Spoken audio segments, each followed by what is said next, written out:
उद्देश्य। हाँ हाँ बताओ ना, बताओ भाई। कृष्ण जी ने अपने ये नारद जी कहते हैं अपनी वाणी में,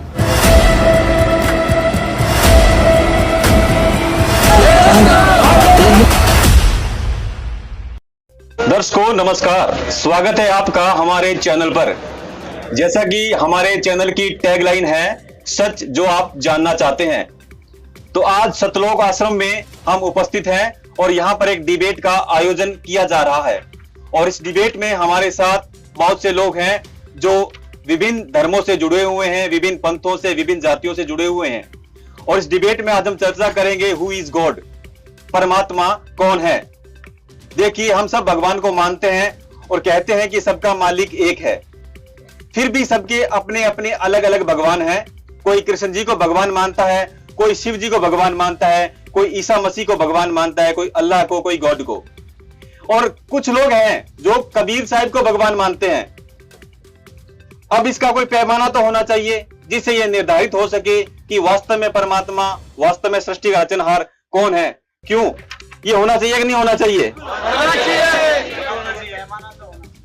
तो आज की हमारी डिबेट का जो भी टॉपिक रहेगा वो परमाणु के साथ रहेगा। हमारे साथ अभी जो स्टूडियो में मौजूद हैं, सतलोक आश्रम से भी लोग आए हुए हैं और इधर जो आम जनता के जो लोग हैं वो भी जुड़े हुए हैं। तो इनके भी विचार जानेंगे। जी, इस डिबेट में आज हमने परमाणु को लिया है, तो इसमें आपकी क्या राय है? चलिए, आपने पैमाने की बात कही, तो आप वेदों को मानते हैं ना, और आप वेदों को क्या दर्जा देते हैं?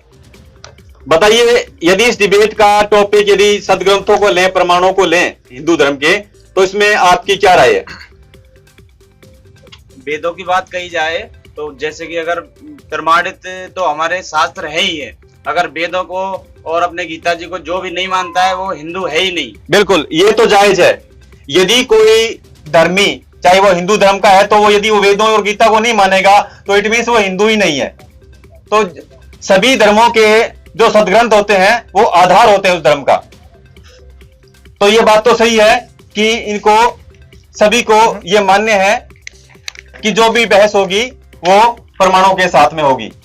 जी बिल्कुल, जिस तरह एक देश का संविधान होता है और वो संविधान पूरे देश को मान्य होता है, देश का एक प्रधानमंत्री होता है, साथ में उसका मंत्रिमंडल होता है, ऐसे ही एक पूर्ण परमात्मा और साथ में देवी देवता भी होते हैं। लेकिन पूर्ण परमात्मा एक और होता है और अलग अलग विभागों के देवी देवता अलग होते हैं। तो अब हम बात करते हैं कि वो पूर्ण परमात्मा कौन है जिसने वो लीलाएं की है, और वो लीलाएं वो वेदों में भी वर्णित है। हाँ हाँ बताओ ना, बताओ भाई, वेदों में वर्णित लीला किसने करी, आप बताओ। जी जी, रुकिए आपके पास भी आएंगे। जी, अभी आपने देखा कि भगवान श्री कृष्ण जी ने हजारों लीलाएं करी थी, उसमें से कुछ प्रमाणित लीलाएं मैं आपको बताता हूँ। जैसे श्री कृष्ण जी ने अपने राजा मोरदास जी ने अपने बेटे ताम्रध्वज को कटवाया था और श्री कृष्ण जी ने उनको जीवित किया था। इसी प्रकार कुछ मुट्ठी भर चावल लेके श्री कृष्ण जी ने सुदामा को धन्य दान कर दिया था और अधर्मी राजा कंस को मारकर धर्म की स्थापना करी थी। और इसी प्रकार महाभारत का महान युद्ध करवाकर धर्म की स्थापना करके अर्जुन को एक गीता उपदेश दिया था, जिसको सारा संसार गीता सार के नाम से जानता है। बिल्कुल बिल्कुल, क्या बात, बहुत बढ़िया बात। और कोई बताना चाहेगा? जी बिल्कुल, हमारे राम जी भी अपने भगवान है, क्योंकि उन्होंने सबरी के झूठे बेर खा के ये सिद्ध किया था कि भगवान है। और उसमें जो लीला एक ये की थी कि उन्होंने वनवास जाके एक माँ के कहने पर 14 वर्ष का वनवास भोगा और वहां से जो रावण था उसका भी नाश किया था। और इसके अलावा एक लीला ये भी की थी, बाली का भी संहार किया था उन्होंने। और ऐसे इससे सिद्ध होता है कि हमारे भगवान ही राम है। बिल्कुल, बहुत बहुत बढ़िया बात है ये भी, क्योंकि ये जो लीला रामचंद्र जी ने भी की, उन्होंने बताया कृष्ण जी ने भी की। और कोई बताना चाहेगा हमारे हिंदू धर्म में वेदों अनुसार और किस किसने लीला करी है? जी भाई साहब, हमारे हिंदू धर्म में हनुमान जी ने बाल्यकाल में ही सूर्य भगवान को निकल लिया था जी। ये उन्होंने विशेष लीला की थी। और राम जी के साथ उन्होंने रावण से युद्ध किया और सीता मैया का पता भी लगाया कि सीता मैया कहाँ पर हैं, और रावण की सोने की लंका भी उन्होंने जला दी थी। बिल्कुल सही है। तो देखिए सर, आपने जैसा पूछा था कि वेदों अनुसार जो लीलाएं हैं वो किसने करी, तो लोगों ने इसके आपको जवाब भी दिए। तो आप बताइए क्या ये लीलाएं है या नहीं है? अब यहाँ विचार करें कि एक तरफ तो हम कहते हैं कि भगवान एक है, सृष्टि का मालिक एक है, लेकिन आपने तो सबने अलग अलग भगवान बना रखे हैं। कोई कह रहे हैं रामचंद्र जी भगवान है, कोई कह रहे हैं शिव जी भगवान है, कोई कह रहे हैं कृष्ण जी भगवान है। तो ये दोगलापन क्यों? अरे भाई, भगवान तो एक ही होगा ना, अनेक कैसे होंगे? हाँ, हमारे वेद भी यही कहते हैं कि परमात्मा एक है, लेकिन उसके बावजूद भी हम अलग अलग भगवान मान के उनकी पूजा कर रहे हैं।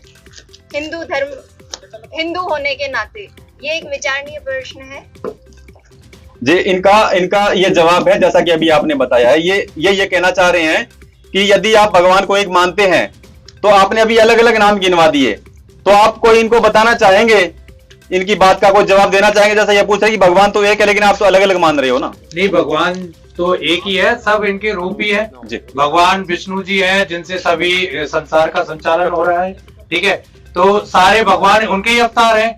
ये अपने राम जी हैं, कृष्ण जी है, या हनुमान जी है, या शिव जी है, सब उनके ही अवतार है। सब विष्णु भगवान ही संचालक है सारी सृष्टि के। तो आप कैसे जो आपकी बात है कि परमात्मा एक है, तो ये बात यहाँ पे सिद्ध होती है। बिल्कुल, परमात्मा एक है और वो विष्णु भगवान है। बिल्कुल सही है, सही है। हाँ, यही तो अवधारणा है, यही तो मान्यता है कि परमात्मा तो एक है। तो ये जो इनके अवतार है, भगवान श्री राम, भगवान विष्णु, भगवान शंकर, ये इनके अवतार हैं। तो जैसा कि इन्होंने बताया है कि इन भगवानों ने जो लीलाएं करी है, जो लीलाएं करी है, जैसे श्री रामचंद्र जी ने राम सेतु बनवा दिया, शिव जी ने जो जहर का प्याला था वो धारण कर लिया, हनुमान जी ने पर्वत उठा लिया। तो इन लीलाओं के आधार पर क्या ये भगवान साबित नहीं होते? क्या जवाब देंगे इसका? देखिए सर, जैसे कि इन्होंने कहा रामचंद्र जी ने सेतु बांध बनाया, तो आपको बताना चाहेंगे कि उस समय रामचंद्र जी से पुल नहीं बना था। 3 दिन तक घुटनों तक पानी में खड़े रहे थे, उनके पास अग्निबाण था, और तीसरे दिन उन्होंने अग्निबाण चढ़ा लिया कि अब चलाएंगे और समुद्र को सुखाएंगे। तो समुद्र ब्राह्मण रूप में खड़ा होकर के रामचंद्र जी से कहता है कि भगवान ऐसा ना करें, अगर आप तीर चला भी दोगे तो बहुत बड़ा खड्डा हो जाएगा और आप सेना पार करा के लेके जा नहीं पाओगे। तो मैं आपको बताता हूं कि आपकी सेना में 2 सैनिक है, नल और नीर, उनको उनके गुरु मुनींद्र ऋषि जी का आशीर्वाद प्राप्त है। तो वो अगर पुल बनाते हैं पत्थर से तो आपका पुल बन जाएगा, तो सांप भी नहीं मरेगा और लाठी भी नहीं टूटेगी। बिल्कुल बिल्कुल व्यर्थ है इनकी बातें, फालतू की बातें कर रहे हैं। ये जो पुल बनवाया था वो हनुमान जी ने पत्थर पे जब श्री राम लिखा था, भगवान प्रभु राम का नाम लिखा था, उसके बाद पत्थर तैरे थे। ये भगवान, ये ऋषि मुनिंद्र का नाम तो हमने कहीं पढ़ा ही नहीं, ना कभी सुना। क्यों भाई, ये सही है, ये गलत है? ये फालतू की बातें कर रहे हैं। और मैं ऑडियंस से भी पूछना चाहता हूं, जैसे हनुमान जी ने पर्वत उठा लिया था, हनुमान जी ने पर्वत को उठा लिया था, तो क्या इससे वो भगवान नहीं हुए? क्या बताना चाहेंगे आप? जी, हम आपको ये बताना चाहते हैं कि ऐसा नहीं है कि वो भगवान नहीं है, मगर वो संपूर्ण परमात्मा नहीं है, वो अवतार है। और उन्होंने जैसे पर्वत उठाकर लेके जा रहे थे और उसी समय में भरत जी ने देखा था कि कोई राक्षस है, तो उन्होंने तीर चला दिया था और हनुमान जी गिर गए थे, तो उन्होंने गिरते ही राम का नाम लिया था। तो उनको पता चला कि ये मेरे भाई के दूत हैं, और उन्होंने हनुमान जी को कहा कि आओ, आपको मैं अपने बाण से ही, पर्वत से ही लंका पहुंचा देता हूं। तो इसका मतलब तो ये हो गया कि हनुमान जी से ताकतवर तो भरत जी थे। तो इसका क्या कोई जवाब बनता है? जैसा कि इन्होंने कहा है कि हनुमान जी जब पर्वत उठा करके, संजीवनी बूटी वाला पर्वत उठा के आ रहे थे, तो श्री रामचंद्र जी के भाई भरत जी ने पर्वत सहित हनुमान जी को तीर पे बिठा के और वहां से उड़ा दिया था। इससे ये कहना चाह रहे हैं कि जो भरत जी हैं वो हनुमान जी से ज्यादा समर्थ हैं। लेकिन आप बताइए। जी को मानते हैं हिंदू धर्म के हिसाब से कि हनुमान जी ही भगवान हैं। तो जो इन्होंने सज्जन ने बताया कि भरत उनसे ज्यादा ताकतवर थे, और ये बाकी सब लोग भी मानते हैं, तो इस हिसाब से तो भरत भगवान हुए ना, हनुमान जी को भगवान क्यों माना जा रहा है? हाँ, ये एक टॉपिक है कि यदि समर्थता की का पैमाना, सर मेरा सवाल आपसे है, यदि समर्थता का पैमाना कोई चमत्कार ही है, जैसा कोई पर्वत लेके उड़ रहा है, कोई जहर का प्याला पी रहा है, तो जैसा कि इन्होंने कहा भी फिर तो भरत जी ज्यादा समर्थ है हनुमान जी से, तो ये निर्णय कैसे हो कि वास्तव में समर्थ परमात्मा कौन है? नहीं, ये बात सही थी, लेकिन है ना, बात ऐसी है कि भगवान प्रभु राम की लीलाएं हैं ये सारी, क्योंकि है ना, ये जो अगर भगवान प्रभु राम इतने सर्वशक्तिमान है कि वो सब कुछ कर सकते हैं, तो ये एक छोटा सा उनकी लीला का पार्ट है, तो आप इससे ये पैमाना ना माने कि है ना भरत जी ज्यादा शक्तिशाली थे या हनुमान जी ज्यादा शक्तिशाली थे। ये सब प्रभु राम की लीलाएं हैं, और आप इन लीलाओं को आप समझने का प्रयास करें, ठीक है जी। तो जैसा कि आप बता रहे हैं प्रभु राम जी की सारी लीलाएं, और हम सब भी यही मानते हैं, और प्रभु राम जी ने राम सेतु बनवा दिया था, समुद्र पर पुल का निर्माण करवा दिया था, तो इस बात पर आपके क्या विचार है सर? देखिए सर, इसका प्रसंग जो अभी बताया है मुनींद्र ऋषि जी का रामायण के अंदर प्रसंग है। मेरे साथी ने इस बात को सिरे से खारिज कर दिया कि मुनींद्र ऋषि जी का कोई प्रसंग नहीं है। आप रामायण उठाकर देखिए, आप कहते हैं हम हिंदू हैं, हम सनातनी हैं, और हम वेद गीता पुराणों को मानते हैं, रामचरित मानस को मानते हैं, महाभारत को मानते हैं, तो रामचरित मानस के अंदर इसका प्रसंग आया हुआ है। मुनींद्र ऋषि जी का प्रसंग आया हुआ है, जहां पे एक वाणी भी है कि सतयुग में सत्सुकृत कह टेरा, त्रेता में मुनींद्र कहलाया, द्वापर में करुणामय नाम मेरा, और कलयुग नाम कबीर धराया। तो त्रेता में मुनींद्र ऋषि जी आए थे पूर्ण परमात्मा के रूप में, और उनके दो सैनिक थे नल और नील, जिसका पूरा प्रसंग रामायण के अंदर है। तो जैसा कि इन्होंने बताया, नल और नील का प्रकरण बताया है कि नल और नील के द्वारा पत्थर तैरे थे, आप ये कहना चाह रहे हैं? क्या नल नील के द्वारा पत्थर तैरे थे, आप ये कहना चाह रहे हैं? ये प्रसंग थोड़ा लंबा हो जाएगा यहाँ पे। उन्होंने अपने गुरुदेव को उस समय याद नहीं किया, उनको आशीर्वाद प्राप्त था कि आपके हाथ से कोई भी वस्तु डूबेगी नहीं। वो भोले भाले थे, वो सत्संग में बजाते थे, कपड़े वगैरह धोते थे, तो वो कभी कपड़े डूब जाते थे, कभी बर्तन डूब जाते थे। तो मुनींद्र ऋषि जी के जो और शिष्य थे, उन्होंने कहा कि गुरुदेव ही हमारे कपड़े डुबो देते हैं, बर्तन डुबो देते हैं, तो इनको ये सेवा ना दो। तो वो गुरु जी के आगे माफी मांगी, गिड़गिड़ाए कि परमात्मा हमारी ये सेवा ना छीनिए। तो मुनींद्र ऋषि जी ने उन दिन उनको आशीर्वाद दिया कि बेटा आज के बाद आपके हाथ से कोई भी वस्तु डूबेगी नहीं। लेकिन जब ये रामचंद्र जी वाला प्रसंग आता है, तो उस दिन की आवाज समुद्र ने बताया कि आपकी सेना में रामचंद्र जी सैनिक है, नल और नील, उनके हाथ से कोई भी वस्तु डूबेगी नहीं। तो उस समय नल और नील ने अपने गुरुदेव को याद नहीं किया। उन्होंने देखा कि अगर मैं रामचंद्र जी के सामने अपने गुरुदेव को याद करूंगा तो ये सोचेंगे भाई ये तो इनके गुरुदेव की शक्ति है, इनकी क्या शक्ति है। तो उस समय उनकी शक्ति चली गई, और जैसे ही उन्होंने पत्थर उठाया और डाला तो वो डूब गया। तो ये बहुत लंबा प्रसंग है। इसमें जो ज्योति निरंजन है, उसने अपना वरदान मांगा था कि त्रेता में जो मेरा अंश आएगा उससे पुल नहीं बनेगा, द्वापर में मेरा जो अंश आएगा उससे मंदिर नहीं बनेगा। तो ये पूर्ण परमात्मा ने पहले ही ज्योति निरंजन यानी ब्रह्म भगवान को आशीर्वाद दे दिया था कि भाई ठीक है, मैं इसकी मदद करूंगा। तो त्रेता में फिर ये रामचंद्र जी की पूर्ण परमात्मा जो मुनींद्र ऋषि जी के रूप में आए, उन्होंने वहां पे उनकी मदद करी, और फिर वो पुल बनाया। रामचंद्र जी सेना लेके गए, जो कि रावण उठा के लेके गया था माता सीता को। तो वहां पे फिर रामचंद्र जी अपनी सेना को लेके जाते हैं लंका में, और वो पुल बन गया था वहां पे। एक बात जी जी जी जी, अभी इन्होंने बात की ब्रह्म की। जब बात हम स्टार्टिंग से हम लोग बचपन से सुनते आ रहे हैं, भगवान विष्णु जी के बारे में, भगवान श्री राम जी के बारे में, भगवान शंकर जी के बारे में, ब्रह्मा जी के बारे में, देवी दुर्गा के बारे में। अब ये ब्रह्म, ये अलग ही भगवान बता रहे हैं। ब्रह्म भगवान जिसका कोई ना हमने कभी सुना ना कभी पढ़ा, तो ये ब्रह्म मतलब हमारे समझ में नहीं आ रही ये वाली बात है। आप कौन सी लीला आपने प्रसंग सुना है? प्रसंग हमने सुना। सर सुनिए इन्होंने जो मुनींद्र ऋषि का जो रेफरेंस दिया है, जो जैसा इन्होंने बताया, उसके ऊपर आपके क्या विचार है? क्या ये है ऐसा कुछ प्रमाण है? हमने नल नील का प्रसंग सुना है, बिल्कुल सुना है, आपकी बात से हम सहमत हैं। लेकिन मुनींद्र ऋषि का नाम हमने कभी ना रामायण में पढ़ा ना रामचरितमानस में पढ़ा।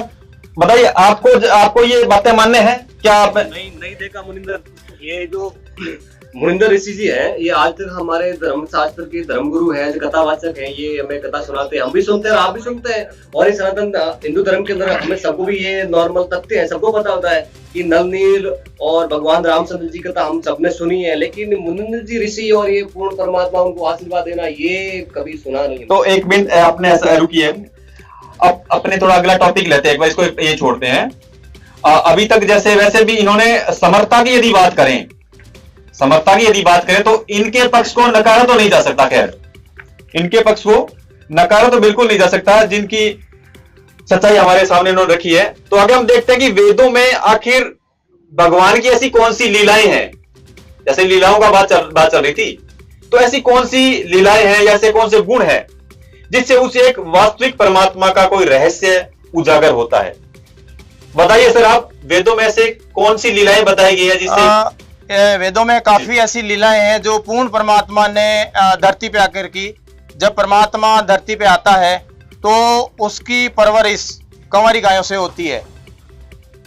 पूर्ण परमात्मा धरती पर शिशु रूप में प्रकट होते हैं और सहज शरीर प्रकट होते हैं शिशु रूप में। रोकना चाहूंगा, ये कंवारी गाय का दूध, ये चैप्टर आप कहां से ले आए? आप बताइए सर, कुछ है? नहीं, कंवारी गाय का दूध कैसे दे सकती है? ये बिल्कुल बिल्कुल झूठ है ना। नहीं, ना तो हमने किसी शास्त्र में पढ़ा। अगर हम अपने वेद शास्त्रों की बात करें तो हमने कभी पढ़ा नहीं। आपने पता नहीं कौन से शास्त्र पढ़ लिए, आपके पास कोई प्रमाण है तो बताओ, नहीं तो फिर ये अपनी जो व्यर्थता की बातें हैं इनको ना करें सबके सामने, क्योंकि हमारा जो समाज है उसके सामने आप ऐसी बातें करोगे तो समाज हमारा भ्रमित होगा। हम सनातन धर्म का प्रचार कर रहे हो और ये हमारे सनातन धर्म को खराब कर रहे हैं। बिल्कुल सर, बात इनकी जायज है। देखिए, कंवारी गाय का और दूध, ये तो वैसे भी वैज्ञानिक तौर पर भी देखें तो भी प्रमाणित नहीं है बात। कंवारी गाय और दूध, और अगर ऐसा हो भी जाता है तो ये तो भी पाप, ये तो एक पाप होगा ना। ये चैप्टर आप लाए कहां से हो? देखो सर, जिस परमात्मा ने ये सृष्टि बनाई, 1 सेकंड में सृष्टि रच दी, सारे ब्रह्मांड बना दिए, तो उसके लिए असंभव कुछ नहीं है, वो कोई भी लीला कर सकता है। और आपने बोला कि ये कंवारी गाय का प्रसंग कहां से आ गया, दूध कैसे आएगा, और आप हिंदू धर्म की बात कर रहे हैं, आप सनातन धर्म की बात कर रहे हैं, आप वेद गीता की बात कर रहे हैं, और आपको वेद और गीता का क्या है भी पता नहीं है। आपने भगवा वेश धारण कर लिया, चंदन लगा दिया, मालाएं पहन ली, अच्छा, दाढ़ी जटा बढ़ा ली। तो इसका मतलब ये ऐसे मुंह उठा के आ गए ये बिल्कुल। क्या आपने वेदों का अध्ययन नहीं किया? नहीं, हमने बिल्कुल अपने वेदों को पढ़ा है बिल्कुल। और इन्होंने आप ऐसे कैसे कटाक्ष कर सकते हैं? इन्होंने वेद नहीं पढ़े। बिल्कुल ये तो हमारे जो भ्रष्ट हैं उनके ऊपर ही हमारे सनातन धर्म की पहचान है। अगर उसके ऊपर ही खंडन कर रहे हैं तो हमारी अगर इन्होंने वेद पढ़े होते तो ये बात ऐसी कभी नहीं करते। हमारे ऋग्वेद मंडल 9 सूक्त नंबर 1 मंत्र नंबर 9 के अंदर कहा गया है कि वो परमात्मा जब धरती पे आता है तो उसकी परवरिश अधनन्या धेनु से होती है। अधनन्या धेनु, ये वेदों में लिखा हुआ है। और आपको ऋग्वेद मंडल 9 सूक्त नंबर 1 मंत्र नंबर 9 फिर दोबारा आपको रिपीट करके बता रहे हैं कि इसमें भी लिखा हुआ है कि अधनन्या धेनु से उस पूर्ण परमात्मा की परवरिश होती है। कंवारी गाय से, जिसको बैल ने टच नहीं किया, वो उस कंवारी बच्चिया से, गंवारी गाय से पूर्ण परमात्मा की परवरिश होती है, उसका वो दूध पीता है। ये हमारे वेद कह रहे, हम नहीं कह रहे। जिसको आप सिरोधार्य मानते हो, वेद को सनातन धर्म मानता है कि ये झूठे नहीं है, सच्चे हैं, तो ये वेद के अंदर लिखा हुआ है और आप उठा के प्रमाण देखें। सर वैसे तो ये बात देखो मानने योग्य है नहीं, लेकिन फिर भी जैसा आपने प्रमाण दिया है तो उसको चेक भी कर लिया जाएगा। तो इसके अलावा और बताइए, और क्या लीलाएं हैं? इसके अलावा परमात्मा शिशु रूप में प्रकट होता है धरती पे जब आता है। ऋग्वेद मंडल 9 सूक्त नंबर 96 मंत्र नंबर 17। और वो परमात्मा कबीर गिरवी, कबीर वाणी के द्वारा ऊंचे स्वर में कविताओं के द्वारा ज्ञान को बताते हुए वो परमात्मा कबीर देव होता है। वो परमात्मा कबीर होता है, हमारे ऋग्वेद मंडल कह रहा है 9 सूक्त नंबर 96 मंत्र नंबर 17 के अंदर। वह परमात्मा पाप नाशक है। अगर घोर से घोर पाप भी है तो पूर्ण परमात्मा पापों का नाश कर देता है। कबीर अंगारी असी, पापों का शत्रु है कबीर। कबीर बम्बारी असी, कबीर बंधनों का शत्रु है, यानी आपको बंधनों से छुड़ाने वाला, बंदी छोड़ भी उसको कहते हैं। तो ये हमारे वेद के अंदर वर्णित है ये बात। चलो ठीक है, एक बार भी आपकी बात मान भी लेते हैं। परमात्मा जब धरती पे आता है शिशु रूप में तो वापिस सशरीर आता है, सशरीर वापिस जाता है सतलोक। माँ के गर्भ में पूर्ण परमात्मा नहीं आता है, ये हमारे वेद कह रहे हैं। हम इसी न ठोक के कह सकते हैं क्योंकि हमने वेद का अध्ययन किया, हमने वो सत्संग सुने हमारे गुरुदेव से और उन्होंने सारा वेद खोला, संत रामपाल जी महाराज ने, जिससे आज हमें ये ज्ञान हुआ। और आज हम सीना ठोक के कह सकते हैं कि ये वेदों में लिखा हुआ है क्योंकि हमने उसका अध्ययन किया, तो हमारे गुरुदेव ने बताया, संत रामपाल जी महाराज ने। ये तो अनपढ़ एक मिनट ऑडियंस से पूछ लेते हैं ना, जैसा आपने भी वेद वगैरह पढ़े होंगे, तो आपके हिसाब से वेदों में किसकी महिमा का वर्णन है, कौन से भगवान की महिमा का वर्णन है, कोई बताना चाहेगा? हाँ बताएं, वेदों में किसकी महिमा का वर्णन है? वेदों में कबीर परमात्मा के बारे में बताया है। कबीर? ये अनपढ़ कबीर, मतलब जिसको जो कबीर, एक मिनट, कबीर कौन से कबीर, कौन सा कबीर? कबीर जी परमात्मा है, इसका प्रमाण हमारे वेदों में। कबीर संत की बात कर रहे हो आप? संत कबीर हुए उनकी बात कर रहे हो? हाँ जी बिल्कुल। तो अरे सर, आप कबीर और परमात्मा, ये संत कबीर, ये संत थे और इनको आप भगवान बता रहे हो? जो अनपढ़ थे, जो जुलाए थे, जो मतलब कपड़े बुनने का काम करते थे, जिनके घर में 2 वक्त की रोटी नहीं है, वो भगवान कैसे हो सकता है? नहीं हो सकते, गलत है। मतलब आप जनता, आप सभी को मूर्ख बना रहे हो, आप बेड़ा गर्क करने लग रहे हो। आप अपने धर्म ग्रंथों को पढ़ा लिया आपने, आप अपने धर्म ग्रंथों का नाम लेके आप झूठ परोस रहे हो सबके सामने। ये बिल्कुल व्यर्थ की बात है। क्यों भाई, वो बिल्कुल सही है। शांत, एक मिनट शांत सर, देखिए जी सर, अब ये बता रहे थे वेद बहुत पुराने हैं, अनंत युगों से वेद है, लेकिन कबीर जी का जन्म तो 600 साल पहले हुआ था, तो कैसे हम मान ले कि कबीर जी वेदों में है? ये जायज, ये बिल्कुल जायज सवाल है इनका। आप बताइए। इन्होंने जैसा कहा कि कबीर साहिब जी 600 साल पहले आए, जैसा कि आप लोग जानते हो, लेकिन कबीर साहब अपनी खुद स्वयं की वाणी में क्या कह रहे हैं? सतयुग में सत सुकृत कह टेरा, त्रेता में मुनिंदर कहलाया, द्वापर करुणामय नाम मेरा, और कलयुग नाम कबीर धराया। कलयुग में मैं कबीर नाम से, ओरिजिनल नाम से आता हूं। जो आपके वेदों में लिखा हुआ है वो परमात्मा कबीर होता है। परमात्मा कबीर जी हर युग में आते हैं और हर युग में आकर के लीला करते हैं परमात्मा, जो वेदों में लिखा हुआ है। तो इन लीलाओं का क्या प्रमाण है वेदों में? क्या कबीर का नाम भी वेदों में लिखा हुआ है? जी बिल्कुल, कबीर परमात्मा का नाम वेदों में लिखा हुआ है। ऋग्वेद मंडल 9 सूक्त नंबर 96 मंत्र नंबर 16 के अंदर कि वो परमात्मा शिशु रूप में प्रकट होता है और उसका नाम कबीर होता है। क्या कहना चाहेंगे आप? श्रीमद् भागवत गीता अध्याय 8 में कबीर परमात्मा का वर्णन है।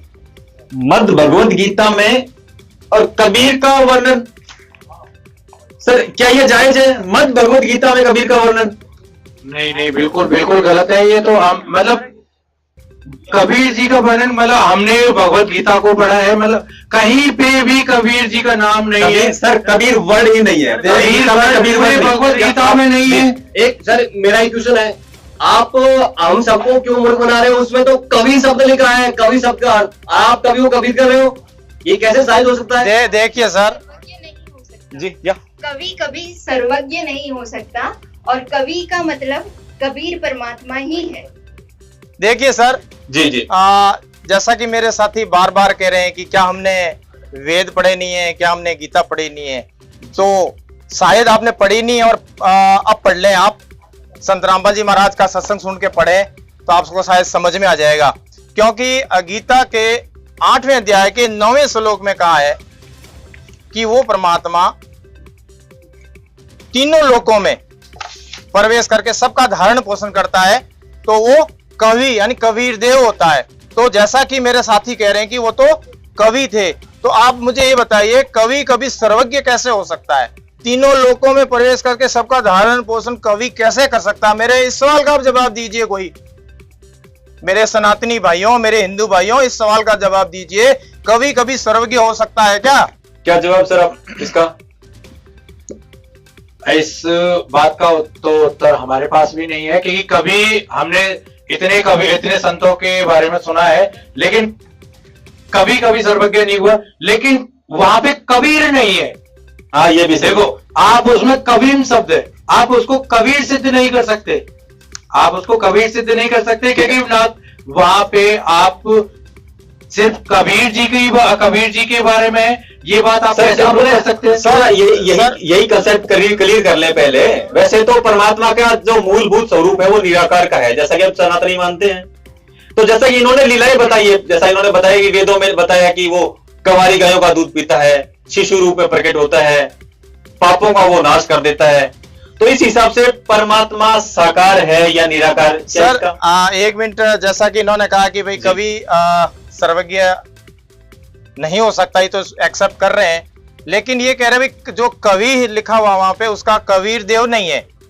तो ऋग्वेद मंडल 9 सूक्त नंबर 96 और मंत्र नंबर 18 क्या कह रहा है कि वो परमात्मा एक कवि की उपाधि प्राप्त करता है और वो धूलोक के तीसरे पृष्ठ पर विराजमान है, सिंहासन पर बैठा है। वो परमात्मा कवि की उपाधि प्राप्त करता है। तो कवि की उपाधि मुझे आप बताइए किसने प्राप्त करी है?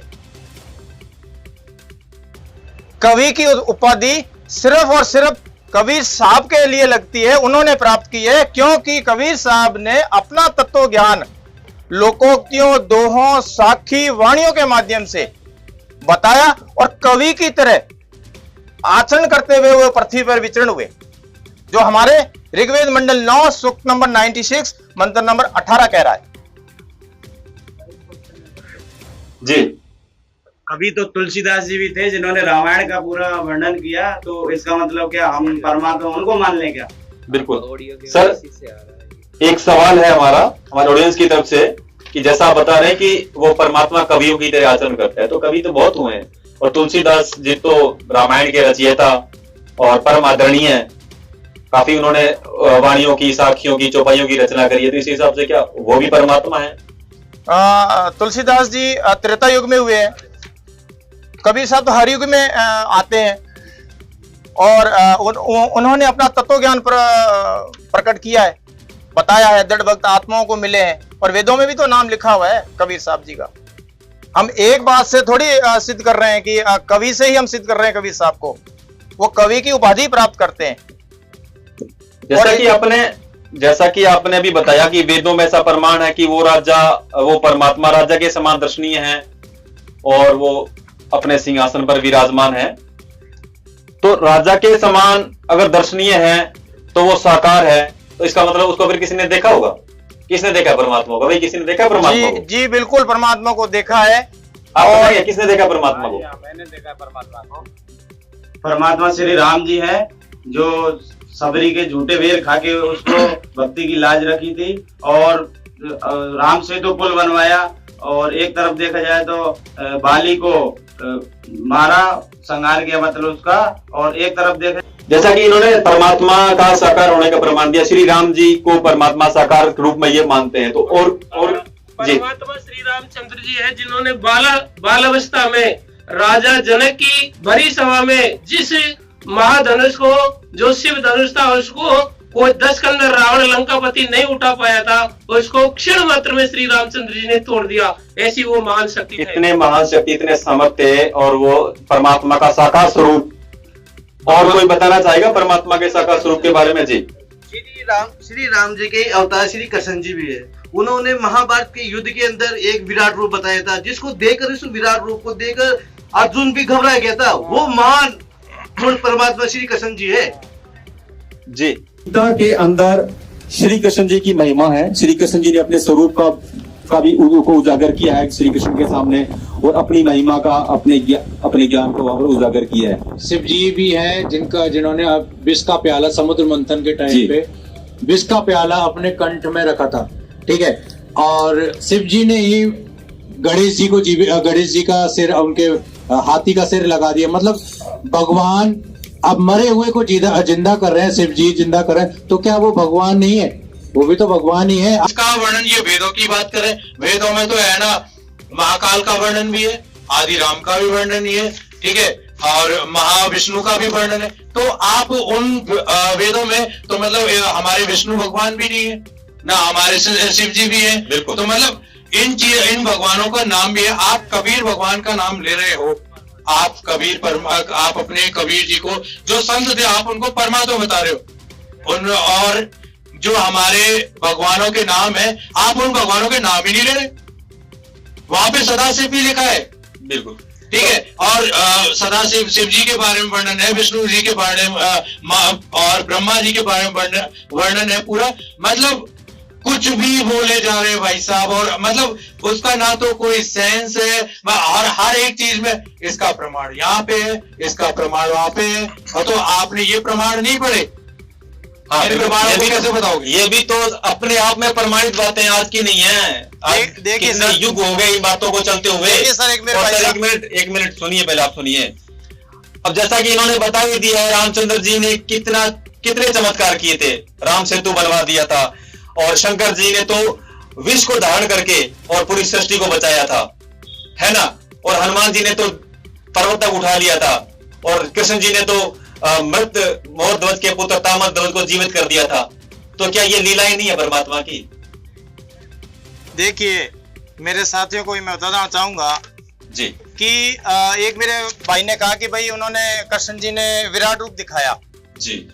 तो 3 लोक के नाथ हैं, ब्रह्मा विष्णु महेश, और जो कृष्ण जी हैं वो 16 कला के भगवान है। इनके पास 3 लोक की शक्ति तो है ही, छोटा मोटा चमत्कार तो दिखा ही सकते हैं। और आप कह रहे हैं कि कृष्ण जी ने ये कर दिया, रामचंद्र जी ने ये कर दिया, तो आप मुझे बताओ, अगस्त ऋषि ने 7 समुद्र का पानी एक चड़ू में 7 समुद्र सुखा दिए, तो क्या वो भगवान हो गए? आप मेरे इस सवाल का जवाब दीजिए, क्या वो भगवान हो गए? भगवान की लीला, भगवान के गुणों का वर्णन हमारे वेदों में लिखा हुआ है। हमारे वेद क्या कह रहे हैं? अभी इसी डिबेट में कि रामचंद्र जी से सेतु बांध पुल नहीं बना था, मुनिंदर ऋषि जी ने वहां मदद करी, और फिर आप उसी लीला को फिर आप सामने रख रहे हो, जो मदद मुनिंदर ऋषि जी ने की थी। फिर आप कह रहे हो कृष्ण जी ने मोर ध्वज के पुत्र तामर ध्वज को आरे से चिरवा करके वापस जिंदा कर दिया। बिल्कुल कर दिया, हम इस बात को स्वीकार रहे हैं, कहां नकार रहे हैं। लेकिन वहां पे तामर ध्वज के प्राण यानी कि आयु शेष थी, तो 3 लोक के नाथ इनके पास शक्ति है, जिंदा कर दिया। लेकिन दूसरी तरफ हम बात करें, शंकर भगवान ने अपने ही पुत्र गणेश जी की गर्दन काट दी। फिर क्या होता है? वो वापिस शिव जी, गणेश जी को जिंदा नहीं कर पाए। फिर ब्रह्मा जी के पास गए, विष्णु जी के पास गए, उन्होंने कहा महादेव हमारे बस की नहीं है, हमारे पास ये पावर नहीं है। फिर शेरों वाली माता के पास गए, माता आप कोई उपाय बताओ। तो शेरों वाली माता ने कहा कि आप यहाँ से जंगल में जाइए, और जंगल में जाते समय कोई भी पहला जानवर मिले उसकी आप गर्दन काट के ले आइए और गणेश जी के लगा दिए, जिंदा हो जाएगा। तो जब जंगल में गए तो वह हथनी मिली, उसकी गर्दन काटी और वो शिव जी गणेश जी के लगाई और गणेश जी को जिंदा किया। आप गणेश जी की पूजा करते हो तो उस पे चुंदड़ी क्यों उड़ाते हैं? क्यों? हथनी का शेर है। देखो फिर बात इन्होंने बोली है कि देवी दुर्गा ने चलो जीवित किया, लेकिन शक्ति तो है ना, अब वो तो है तो हमारी भगवान। अरे बिल्कुल, भगवान तो हमारी है। अरे बिल्कुल शक्ति है, 3 लोगों की शक्ति मान रहे हैं ना, लेकिन उस शक्ति में भी आप देखें, एक जानवर की गर्दन काट करके, एक जीव को मार करके आप अपना बेटा जीवा रहे हो। देखिए सर, क्या कि हिंदू धर्म की जो मान्यता है, हिंदू धर्म की जो अवधारणा, जैसा इन्होंने बताया कि वो सभी जो इनके देवी देवता पूजनीय है, वो सभी उस परम शक्ति के ही स्वरूप हैं। चाहे देवी ने कह दिया, चाहे शंकर जी खुद से वो कर लिया उन्होंने, तो वो हुआ उसी शक्ति की वजह से है, तो वो उनको हम नकारा नहीं कर सकते। आप तो चलो ये बता दीजिए, आपके अनुसार वेदों में जो वर्णन है कि परमात्मा किसको मिलता है, कैसे मिलता है, उसका आप अपने हिसाब से बताइए, आप क्या मानते हैं? ऐसा है सर कि वेदों में ये लिखा हुआ है कि वो परमात्मा जो है ऋग्वेद मंडल 9 सूक्त नंबर 82 मंत्र नंबर 1 कि वो परमात्मा राजा के समान दर्शनीय है, सिंहासन पर विराजमान है, उसके ऊपर गुम्बज है और ऑटोमेटिक चंवर हो रहा है। यह प्रमाण कुरान शरीफ भी कह रही है, सूरत फुरकानी 25 आयत नंबर। हमें क्या लेना भी यार सर, कुरान शरीफ को कहां ला रहे हो? हम सनातनी है भाई, यहाँ पर मुसलमान थोड़े हैं। ये हमारे को गुमराह कर रहे हैं सर जी, क्योंकि हमारे हिंदू धर्म के जितने भी ग्रंथ है तो हम क्या गलत पढ़ रहे हैं? इसमें कुरान की कहां जरूरत? भगवान तो निराकार है, ये साकार बता रहे हैं। बताइए, भगवान तो निराकार है, क्यों भाई निराकार है या नहीं? ये साकार बता रहे हैं। हमने तो भगवान को बचपन से निराकार पढ़ा है और हमारे पूर्वजों ने भी बताया, और हमारे जो सनातन धर्म को जो संभाले हुए ऋषि मुनि और जो हमारे बैठे हुए बड़े बड़े जो शास्त्रों के ज्ञाता है, उन्होंने भगवान को निराकार बताया और ये साकार बता रहे। तो मतलब हमारे जो ऋषि मुनि है वो झूठे हैं। भाई साहब का कहना ऐसा है, ऋषि मुनि बिल्कुल झूठे हैं और ये सही है। जिन्होंने हजारों साल तक तपस्याएं करी, हजारों साल तक भक्ति करी, उनको आप गलत साबित कर रहे हैं। मेरे एक अभी इन्होंने कहा कि हनुमान जी भगवान है, राम जी भगवान है, विष्णु जी भगवान है, कृष्ण जी भगवान है। अभी खुद कह रहे हैं कि वो परमात्मा निराकार है। तो बहन जी, आपने शायद इस डिबेट को ध्यान से नहीं सुना। इनका और सनातनियों का यही मानना है कि परमात्मा की जो शक्ति है ना, वो निराकार है, वो निराकार शक्ति है। ये सभी उस परमात्मा के अवतार हैं, उन्हीं का ही स्वरूप है ये। इस चीज को हम क्यों नहीं समझ रहे हैं? अभी एक भाई साहब ने कहा था कि कृष्ण जी ही पूर्ण परमात्मा है, मैं उसी संदर्भ में ये बात कर रही हूँ, ये सवाल उठाया। तो बात तो एक ही है ना, भगवान विष्णु के ही तो अंश सारे। अब वो भगवान विष्णु निराकार है, वो किसी भी रूप में आ सकते हैं, किसी भी रूप में अवतार ले सकते हैं। आपने बिल्कुल ऐसी बात कर दी ना कि सूर्य है, उसका कोई आकार नहीं है, लेकिन वो कोई भी शेप ले सकता है, कुछ ऐसा कहना चाह रहे हैं आप? नहीं, बात बिल्कुल सही है, भगवान निराकार है और आप साकार बता के आप भ्रमित कर रहे हैं लोगों को। सर, अपने इनसे यही सवाल कर लेते हैं ना, अगर ये परमात्मा को साकार मानते हैं, जैसा ये प्रमाण भी दे रहे हैं, तो आप बता दो फिर वो परमात्मा किसको मिला है, किसने उसको देखा है? परमात्मा साकार है जो वेदों में लिखा हुआ है, और हम तो ये कह रहे हैं कि वेद में लिखा हुआ, हम अपनी तरफ से नहीं कह रहे हैं। वो राजा के समान दर्शनीय है। अच्छा, अब वो मिला किसको, किसने देखा? जिसको ये निराकार कह रहे हैं, तो क्या किसी ने देखा है? बिल्कुल मिला है, वो देखा है। किसको मिला? गुरु नानक जी को मिला, वो पूर्ण परमात्मा। दादू जी को मिले, वो पूर्ण परमात्मा। मलुकदास जी को मिले, गीसूदास जी को मिले, नामदेव जी को मिले, पीपा जी, मीराबाई, बहुत ऐसे संत हुए हैं, गरीबदास जी महाराज, जिनको पूर्ण परमात्मा जिंदा महात्मा के रूप में धर्मदास जी को मिले। अपना तत्व ज्ञान समझाया, उनको गवाह बनाया, जैसा कि अभी वेदों के अंदर प्रमाण है, उसके साथ में इन संतों को गवाह बनाया उस पूर्ण परमात्मा ने। और कभी सागर के अंदर वर्णन है उस पूर्ण परमात्मा का। जी, इन सज्जन जी की पिछली बातों पे आना चाहता हूँ। ये बता रहे थे कि आपके श्री कृष्ण जी ने मोरदस राजा के बेटे ताम्रध्वज को मार के जीवित किया, ये सही है? उस श्री कृष्ण जी ने जीवित करा था, और शिव जी ने उनके बेटे गणेश जी की गर्दन काट के एक नई गर्दन लगाई थी, तो वो संसार के सृजनहार कहलाए थे, तो वो परमात्मा के गुण थे। और इसी संदर्भ में ये कह रहे थे कि कबीर साहब भगवान है ना, वेदों में भी प्रमाणित है। तो ये से लीला इन भगवानों ने करी, श्री कृष्ण जी ने करी, शिव जी ने करी, कबीर साहब ने ऐसी कैसी लीला करी, किनको जीवित किया, किनको उद्धार किया, ये प्रमाण तो हमको बताओ। बताइए, इन भगवानों ने तो मरे हुओं को जीवित कर दिया, क्या कबीर ने भी ऐसा कुछ किया है क्या? कौन जवाब देना चाहेगा? आप दोगे जी, बताइए। मैं ये पूछना चाहता हूँ कि आप कह रहे थे कृष्ण ने राजा मोरध्वज के पुत्र को जीवित कर दिया था, तो उन्होंने अपने भांजे अभिमन्यु को जीवित क्यों नहीं किया?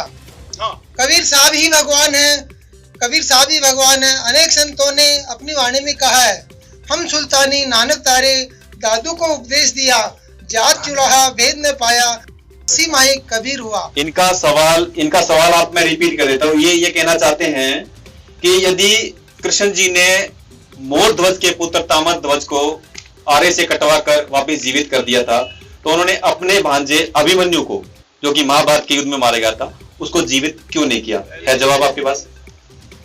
जी जवाब तो नहीं है, लेकिन मैं कहना चाहता हूँ कि शिव जी ने भी तो अपने पुत्र गणेश जी की गर्दन काट के नई गर्दन लगाई। नहीं गर्दन लगाई सर, बात तो यही है ना। इस बात को समझे आप, क्या वो स्वीकार कर रहे हैं ना? ये जवाब दे रहे हैं जी। गणेश जी की गर्दन काट करके दूसरे सब्जी ने गणेश जी की गर्दन लगाई थी, तो माता सती ने जब अग्नि कुंड में प्राण त्याग दिए, तो माता सती को क्यों जीवित नहीं किया? माता सीता को क्यों नहीं जीवित किया? सती को पार्वती। हाँ, आपके लिए दो सवाल हो गए हैं। एक सवाल तो ये कि अभिमन्यु को क्यों नहीं जीवित किया कृष्ण जी ने, और शिव जी ने सती सीता को क्यों नहीं जीवित किया। सर आप भी बताइए इसका जवाब। सर आपको मैं सवाल रिपीट कर देता हूं। इनका यह सवाल है कि यदि श्री कृष्ण जी ने मोर ध्वज के पुत्र तामर ध्वज को आरे से चिरवा के जीवित कर दिया, इसका मतलब वो समर्थ थे, तो अभिमन्यु को क्यों नहीं जीवित किया? और शिव जी भी यदि गणेश जी की गर्दन काट के वापस लगा के वो समर्थ हैं, तो उन्होंने पार्वती सर वापस नहीं लगाई, दूसरे जानवर को मार करके लगाई है। हो सकता है उसमें भगवान की कोई लीला हो। अच्छा, ये भी लीला है? भगवान की कोई लीला। अगर कोई काम नहीं हो तो भी लीला। देखो ये कौन सी बात हुई? हाँ, ये भगवान की लीला हो सकता है, और ऐसा भी हो सकता है कि उस इंसान की उम्र पूर्ण हो गई हो, तो वो भगवान कहते हैं, हमारे विधान है, हमारे शास्त्रों के अंदर उनका धर्मगुरु बताते हैं कि जब इंसान की उम्र पूरी हो जाती है तो भगवान उस विधान के अंदर हेरफेर नहीं करता है। बिल्कुल, हाँ ये भी है। बिल्कुल बिल्कुल। सृष्टि का भी सर कोई नियम होता है ना, किसी का अगर टाइम है तो वो तो फिर नहीं है। अब हर किसी को जीवित करने लग रहे हैं तो मरेगा कौन? फिर तो आप सबको बोल दोगे वो एक्सीडेंट में क्यों मरा, बता रहे हैं सर। जी जी, ये तो जैसे पार्वती जी थे, उन्होंने दक्ष के हवन कुंड के अंदर शरीर छोड़ दिया था, तो उनकी तो उम्र पूरी हुई नहीं थी, वो अधूरी उम्र में उन्होंने अपना शरीर छोड़ा था। जबकि पूर्ण परमात्मा की समर्थता बताते हैं ऋग्वेद मंडल नंबर 10 सूक्त नंबर 161 मंत्र नंबर 2 के अंदर ये बताया गया है कि वो पूर्ण परमात्मा अपने साधक की आयु भी बढ़ा देता है और उसे 7 वर्ष का जीवन प्रदान करता है। तो उसकी उम्र बढ़ाकर चाहे जितनी बढ़ा सकता है, उसमें इतनी सामर्थ्यता होती है। अगर उस परमात्मा जिनको ये भगवान बता रहे हैं, भगवान शिव, उनकी सामर्थ्यता होती तो वो अपनी पत्नी की उम्र क्यों नहीं बढ़ा सकते थे? जबकि वेद ये कह रहे हैं। सर, जब भस्मागिरी ऋषि भक्ति कर रहा था, उन्होंने भस्म कुंड उस समय मांग लिया था, तो शिव शंकर खुद अपनी उम्र अपने जीवन को नहीं बचा पाया, उन्होंने शरण लेनी पड़ी विष्णु जी की या पूर्ण परमात्मा की, तो उन्होंने भागना क्यों पड़ा? मेरा क्वेश्चन ये है, उन सज्जन से जवाब दीजिए कि खुद शिव शंकर जी को क्यों भागना पड़ा? हाँ सर, ये भी एक कथा आती है पुराणों में। ये सर सज्जन का कहना है कि लीला थी। बिल्कुल बिल्कुल। आप भगवान विष्णु की जो लीला है, शिव जी अपना जीवन नहीं बचा पाए भगवान विष्णु की लीला के आगे। बिल्कुल आप बात सुनिए, क्योंकि हम आपकी बात जब आप बोल रहे हैं तो हम आपकी बात को बिल्कुल सुन रहे हैं शांति से। जी सर, तो आप भी हमारी बात शांति से सुनिए सर। ठीक है, भगवान विष्णु की ये जो मृत्यु वाला काम है, भगवान विष्णु जी अलग अलग रूप अवतार लेके आते हैं और सर्वनाश करते हैं। तो ये काम भगवान विष्णु के काम थे। तो आप शंकर जी को, जो काम शंकर जी का है वो शंकर जी कर रहे हैं, जो काम विष्णु जी का है जो वो विष्णु जी कर रहे हैं। आप उनकी लीलाओं में आप कैसे कह सकते हैं कि अगर आप ये बोलते कि महिषासुर का वध नहीं हुआ, महिषासुर आप वो राक्षस आप बोल रहे हो राक्षस है, उसका वध नहीं हुआ होता, या फिर वो शंकर भगवान को हट मार के खुद बैठ गया होता उनकी गद्दी पे, तो आपका कहना होता जब उनका सर्वनाश हो गया ना उस राक्षस का, तो भगवान विष्णु हुए ना सर्वशक्तिमान।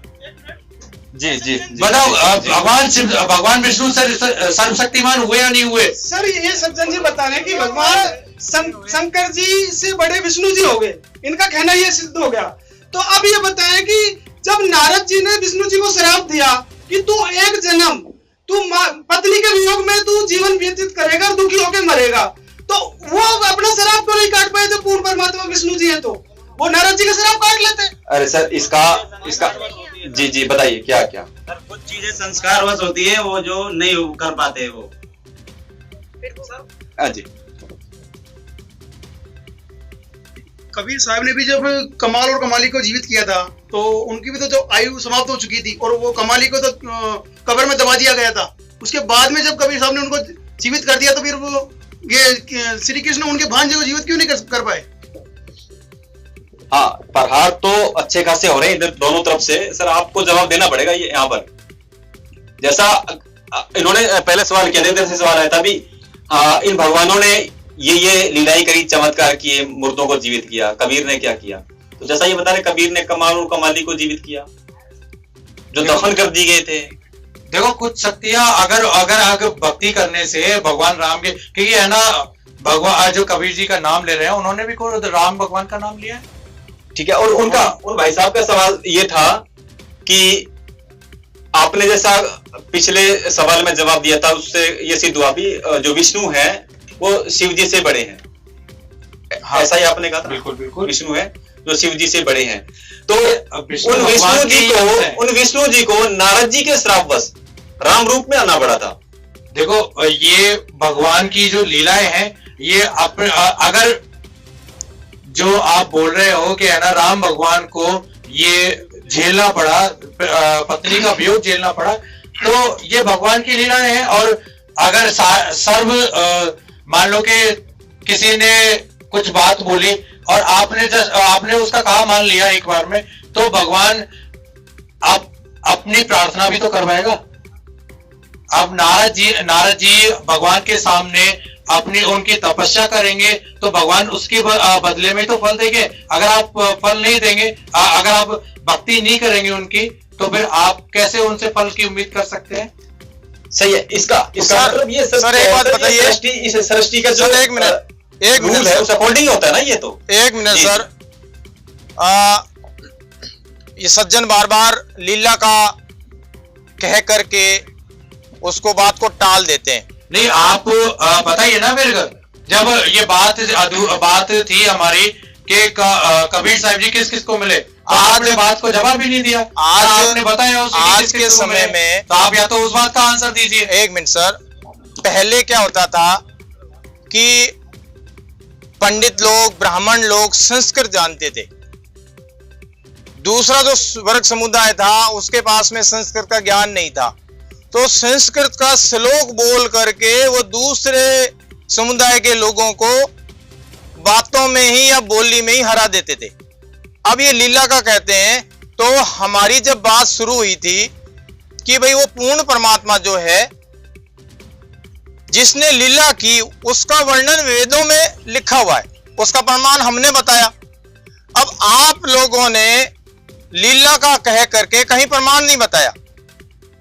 अब ये बताइए कि आप एक तरफ कह रहे हैं कि ये शिव जी की लीला है, भस्मा गिरी की जब बात आती है वहां पे भी आप लीला कह रहे हैं, तो भस्मा गिरी ने शीर्षासन करके 12 साल तक शिव जी के द्वार पे तपस्या करी। किस लिए करी? शिव जी को प्रसन्न करने के लिए करी ना। लेकिन ना, उसकी तो कुदृष्टि थी। क्यों? उसको पता था कि शिव जी के पास में एक कड़ा है, अगर ये कड़ा मुझे मिल जाए और जिसके सिर के ऊपर मैं रख दूं भस्म हो जाएगा। तो उसका उद्देश्य क्या था? 12 साल तक उसने करी और उसका ये उद्देश्य था कि ये कड़ा मुझे मिले और मैं पार्वती, अपन जिस भगवान को मानते हैं, इष्ट को मानते हैं, उनकी पत्नी हमारी माता हुई। तो उसका उद्देश्य था कि ये कड़ा लेकर के शिव जी को पहले मारूं और पार्वती को अपनी पत्नी बनाऊं। और यही हुआ। अगर शिव जी अंतर्यामी होते, उनको पता होता, तो 12 साल तक वो द्वार पे शीर्षासन करके तपस्या कर रहा था, उसको वहां से हटा देते कि ये तो उल्टा काम करेगा, ये तो मेरे ही गले में पड़ेगी। शिव जी को पता नहीं था। तो कबीर एक तू अंतर्यामी, इस सृष्टि में ब्रह्मांड जितने भी ब्रह्मांड है, सृष्टि है, सिर्फ एक कबीर साहब है, वो अंतर्यामी है। उनको पता है कि आप क्या सोच रहे हो, वो है भगवान। कबीर एक तू अंतर्यामी, जो तुम छोड़ो हाथ तो कौन उतारे पार। तो यहाँ पे शिव जी को पता नहीं था। देखिए सर, जैसे ही कड़ा आया, एक मिनट सर मेरी बात पूरी करूं ताकि किसी का कोई कॉन्सेप्ट क्लियर तो हो। तो जैसे ही कड़ा हाथ में आया, भस्मागिरी से वो भस्मासुर बन गया, राक्षस।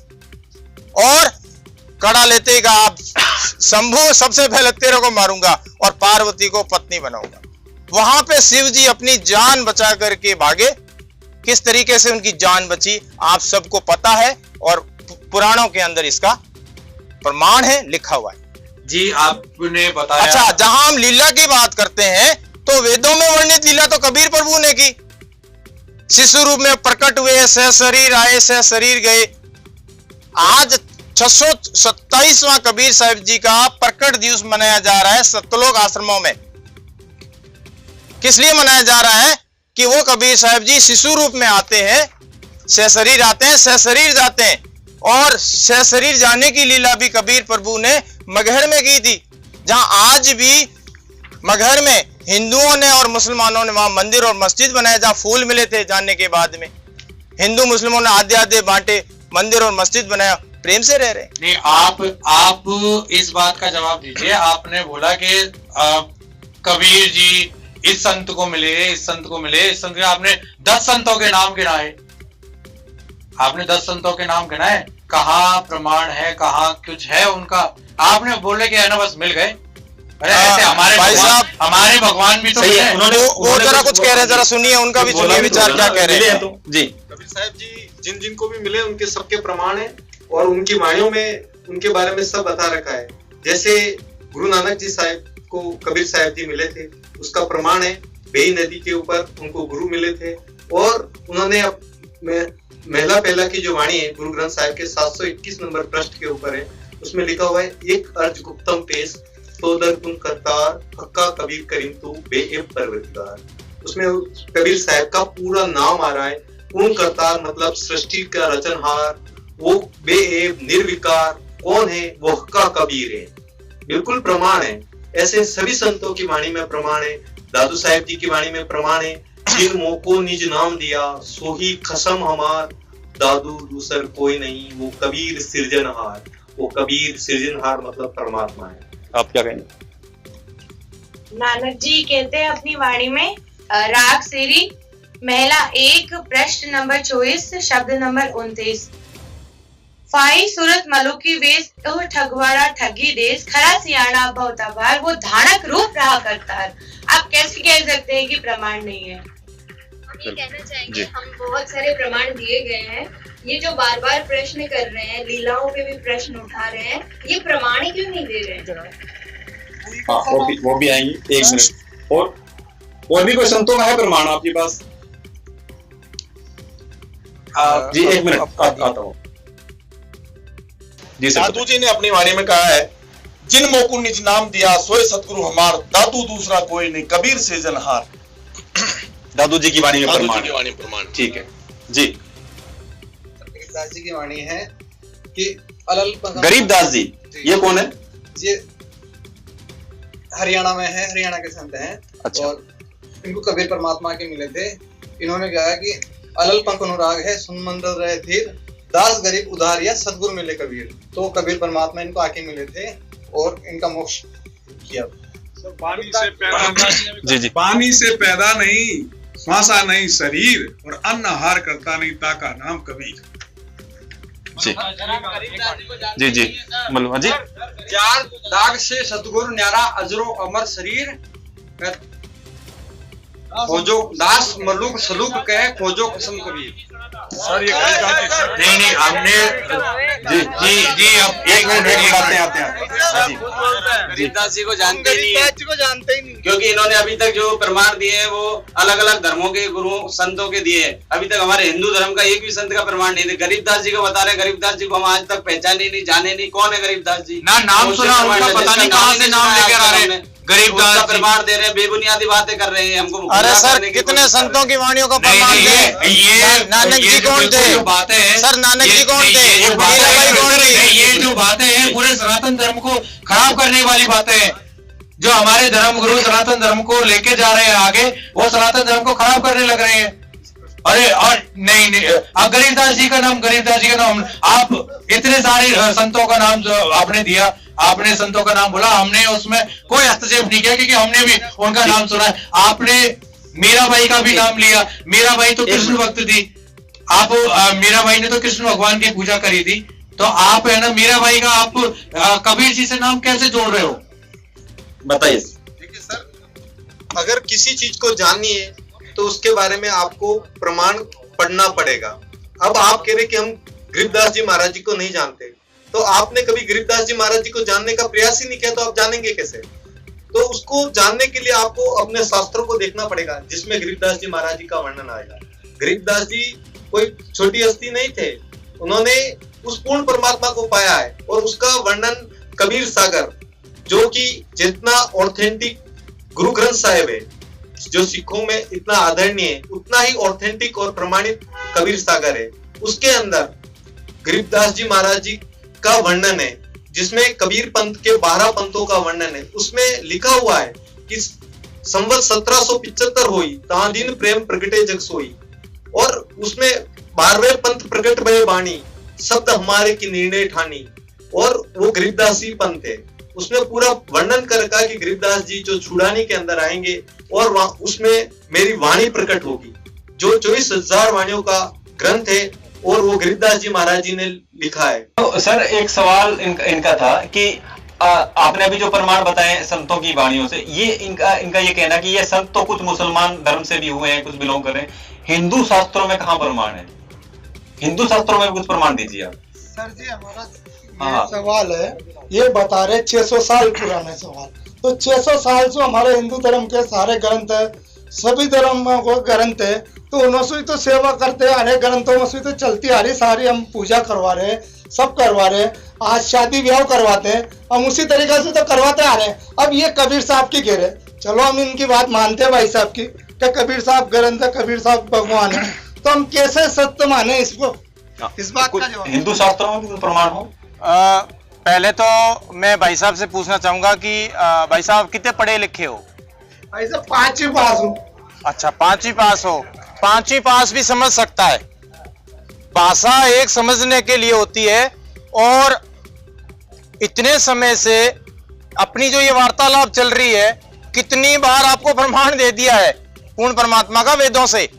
फिर एक बार और आपको रिपीट कर दें, इस बात को थोड़ा याद रखना, और घर पे जो वेद रखे हुए हैं नहीं है तो आप जाके वेदों में देखें। ऋग्वेद मंडल 9 नोट कर लीजिए आप, ऋग्वेद मंडल 9 सूक्त नंबर 96 मंत्र नंबर 17 क्या कह रहा है कि वह परमात्मा शिशु रूप में प्रकट होता है जी, और उसका नाम कबीर देव होता है, कबीर होता है वो परमात्मा। अब आप मुझे बताइए कि शिशु रूप में परमात्मा प्रकट हुआ जी, ठीक है, अब शिशु रूप में परमात्मा प्रकट हुआ तो उसने लीला भी करी है ना, और वो वेदों में लिखी हुई है। जब शिशु रूप में आता है तो अधनन्या धेनु से उसकी परवरिश होती है, ये वेदों में लिखा हुआ है। तो हम कौन सा वेद से बाहर बता रहे हैं? एक सवाल जी बोलिए। ये बता रहे, इससे बात बता रहे, मान लिया कि कबीर साहब परमात्मा है, पूर्ण परमात्मा हम मान दे, सर्टिफाइड है, लेकिन कबीर साहब जी का जीवन देखा जाए, हमने सुना भी है, और जब क्लास में पढ़ते थे, छोटी क्लास में पढ़ते तब कबीर जी का वर्णन भी आता था, तो हमने देखा और सुना भी कि कबीर जी का जीवन एक गरीबी जीवन रहा, आजीवन उन्होंने प्रयत्न किया, भरण पोषण के लिए आजीवन प्रयत्न रहे हो, और उधर देखा जाए तो हमारे भगवान महलों में पैदा हुए, तो उनका जीवन कैसा था?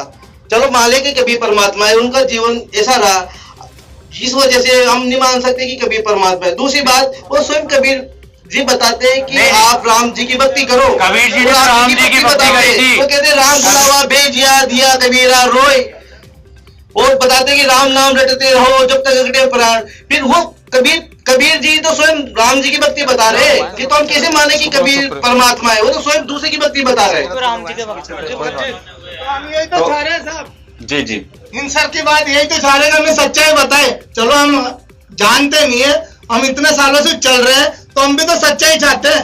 ये बता रहे हैं कि भाई ऐसा है, तो हम जानना चाहते हैं इंसु भाई साहब से।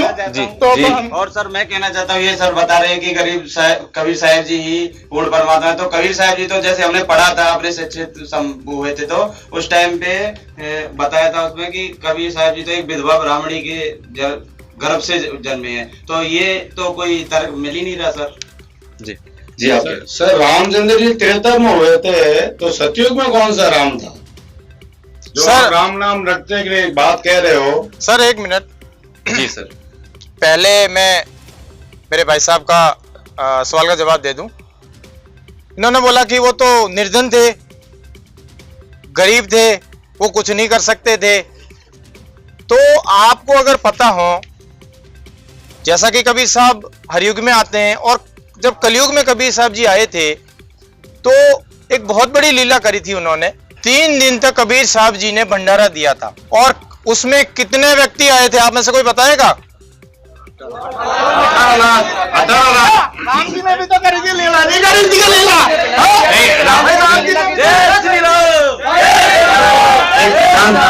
एक मिनट शांत हो जाइए, एक मिनट। चलो एक बात ये भी तो है, कबीर जी ने राम नाम जपने का बोला है, और कबीर जी ने खुद अपनी बाणी में बोला है, कबीर कुत्ता राम का मोतिया मेरा नाम, गले प्रेम की जेवड़ी खेचो जाओ जाओ। ठीक है, तो कबीर जी ने राम भगवान का नाम लिया है, राम नाम के जिक्र किया है। तो आप किस कबीर की बात कर रहे हो जो खुद राम नाम की? हम भी तो वही बोल रहे हैं कि राम भगवान ही तो है जो सर्वशक्तिमान है। और कबीर जी ने ही बोला है, राम बुलावा भेजिया दिया कबीरा रोए, जो सुख है संगत सत्संग में वो बैकुंठ में ना होए। मतलब राम के नाम के जपने के लिए हमेशा कबीर जी ने प्रयत्न किया है, हमेशा बोला है। और आप उन कबीर जी को परमात्मा बोल रहे जो राम को भगवान बता रहे। देखो सर, जी सर ठीक कह रहे हैं, ये वाणी भी है। तो कबीर साहब जी जब धरती पे आते हैं, और उन्होंने 3 तरीके से भूमिका अदा करी है यहाँ पे। कबीर साहब जी भगत बन करके भूमिका अदा करी, कबीर साहब जी ने तत्वदर्शी संत बन करके ज्ञान समझाया, भूमिका अदा करी, और कबीर साहब जी ने पूर्ण परमात्मा की वाणी के बारे में बताया कि भाई मैं ही कबीर परमात्मा हूं। वो वाणी भी अभी आपको बताएंगे, जहां पे सिद्ध होता है कि कबीर साहब भगवान है। 3 तरह की कबीर साहब जी ने भूमिका अदा करी इस धरती पे। जब कलयुग में आए कबीर साहब जी, तो कबीर साहब जी क्या कह रहे हैं? पत्थर पूजे हरि मिले, यहां भगत बन गए। सुनना, आप समझना इस बात को। पत्थर पूजे हरि मिले तो मैं पूजूं पहाड़, ताते तो चाकी भली पीस खाए संसार। यहां भगत बन गए कबीर साहब जी। फिर आगे क्या करते हैं कबीर साहब जी? अपनी वाणी में खुद कह रहे हैं, क्या कह रहे हैं? अवधू अविगत से चलाए, कोई मेरा भेद भ्रम न पाए। मेरा किसी को भेद भ्रम नहीं है। इन 3 लोगों के तो क्या 21 ब्रह्मांड के स्वामी को भी पता नहीं है कि मेरा भ्रम और भेद क्या है। सर ये बात है, बिल्कुल गलत है। ये गलत है, बेबुनियाद बातें अभी कह रहे थे ये संत जी, अभी इन्होंने बताया सज्जन जी ने। एक मिनट सर, 1 मिनट मेरी बात पूरी होने दें। सर हमारी बात पूरी होने दें। 1 मिनट आप बैठिए। ये हमको स्वीकार नहीं है। ये क्यों स्वीकार है? अभी इन्होंने बताया कि माँ के गर्भ से पैदा नहीं होता, ये लीला करते हैं। अब ये 3 तरीके की लीला बता रहे हैं। ये कोई तरक की बातें हो रही है क्या? बेबुनियाद बातें। 1 मिनट आप बैठिए, 1 मिनट आप बैठ रुकिए। मतलब ही नहीं है। 1 मिनट। जी जी सर, मैं काफी वक्त से इनकी चर्चाएं सुन रहा हूँ। मुझे लगता है कि इन्होंने शास्त्र के ऊपर से जल्द भी नहीं देखी होगी अभी तक। इन महानुभाव ने पहले कहा था कि ये ब्रह्म कहां से आ गया। आपने गीता पढ़ी है? ब्रह्म कहां से आ गया? सबसे पहला टॉपिक मैं बताता हूँ आपको, सुनो आप। गीता अध्याय 8 श्लोक 13, ओम इति एक अक्षरम ब्रह्म विहारन मामन स्मरण। मुझ ब्रह्म का स्मरण करने का सिर्फ एक ओम मंत्र है। फिर उसके बाद भी 3 ब्रह्म बताते हैं आपको गीता अध्याय 15 श्लोक 16 और 17 में। फिर आपने कहा परमात्मा निराकार है, परमात्मा साकार है, गीता अध्याय 2 श्लोक 59 पढ़िए। पहले आप ना शास्त्रों को पढ़ के आइए। गीता में तीनों देवों का कहीं भी जिक्र नहीं है, ब्रह्मा विष्णु महेश का। सुनते जाइए आप, वेदों में कहीं पे भी ब्रह्मा विष्णु महेश का जिक्र नहीं है। कबीर साहब ने जिस राम के सुमिरन का कहा, राम एक पद है, परमात्मा का पद का नाम भी राम है। जैसे गीता अध्याय 7 श्लोक 18 में वासुदेव पद भी कहा गया है। बहु नाम जन्मान मानते ज्ञानवान मां प्रभजे वासुदेव स्वरमिति स्वयं आत्मा शु दुर्लभ है। यहाँ परमात्मा का उपमात्मक पद भी नाम वासुदेव भी है। परमात्मा का नाम राम कहा गया है, न कि दशरथ पुत्र राम को कहा गया है। आप अभी तक दशरथ पुत्र राम अटके के बैठे हैं। आप हर बार जहाँ चर्चा में अटकते हैं वहाँ टॉपिक चेंज कर देते हैं। आप पहले घर से अपने शास्त्र पढ़ के आइए, शास्त्र पढ़ के आने के बाद में आप चर्चा कीजिए।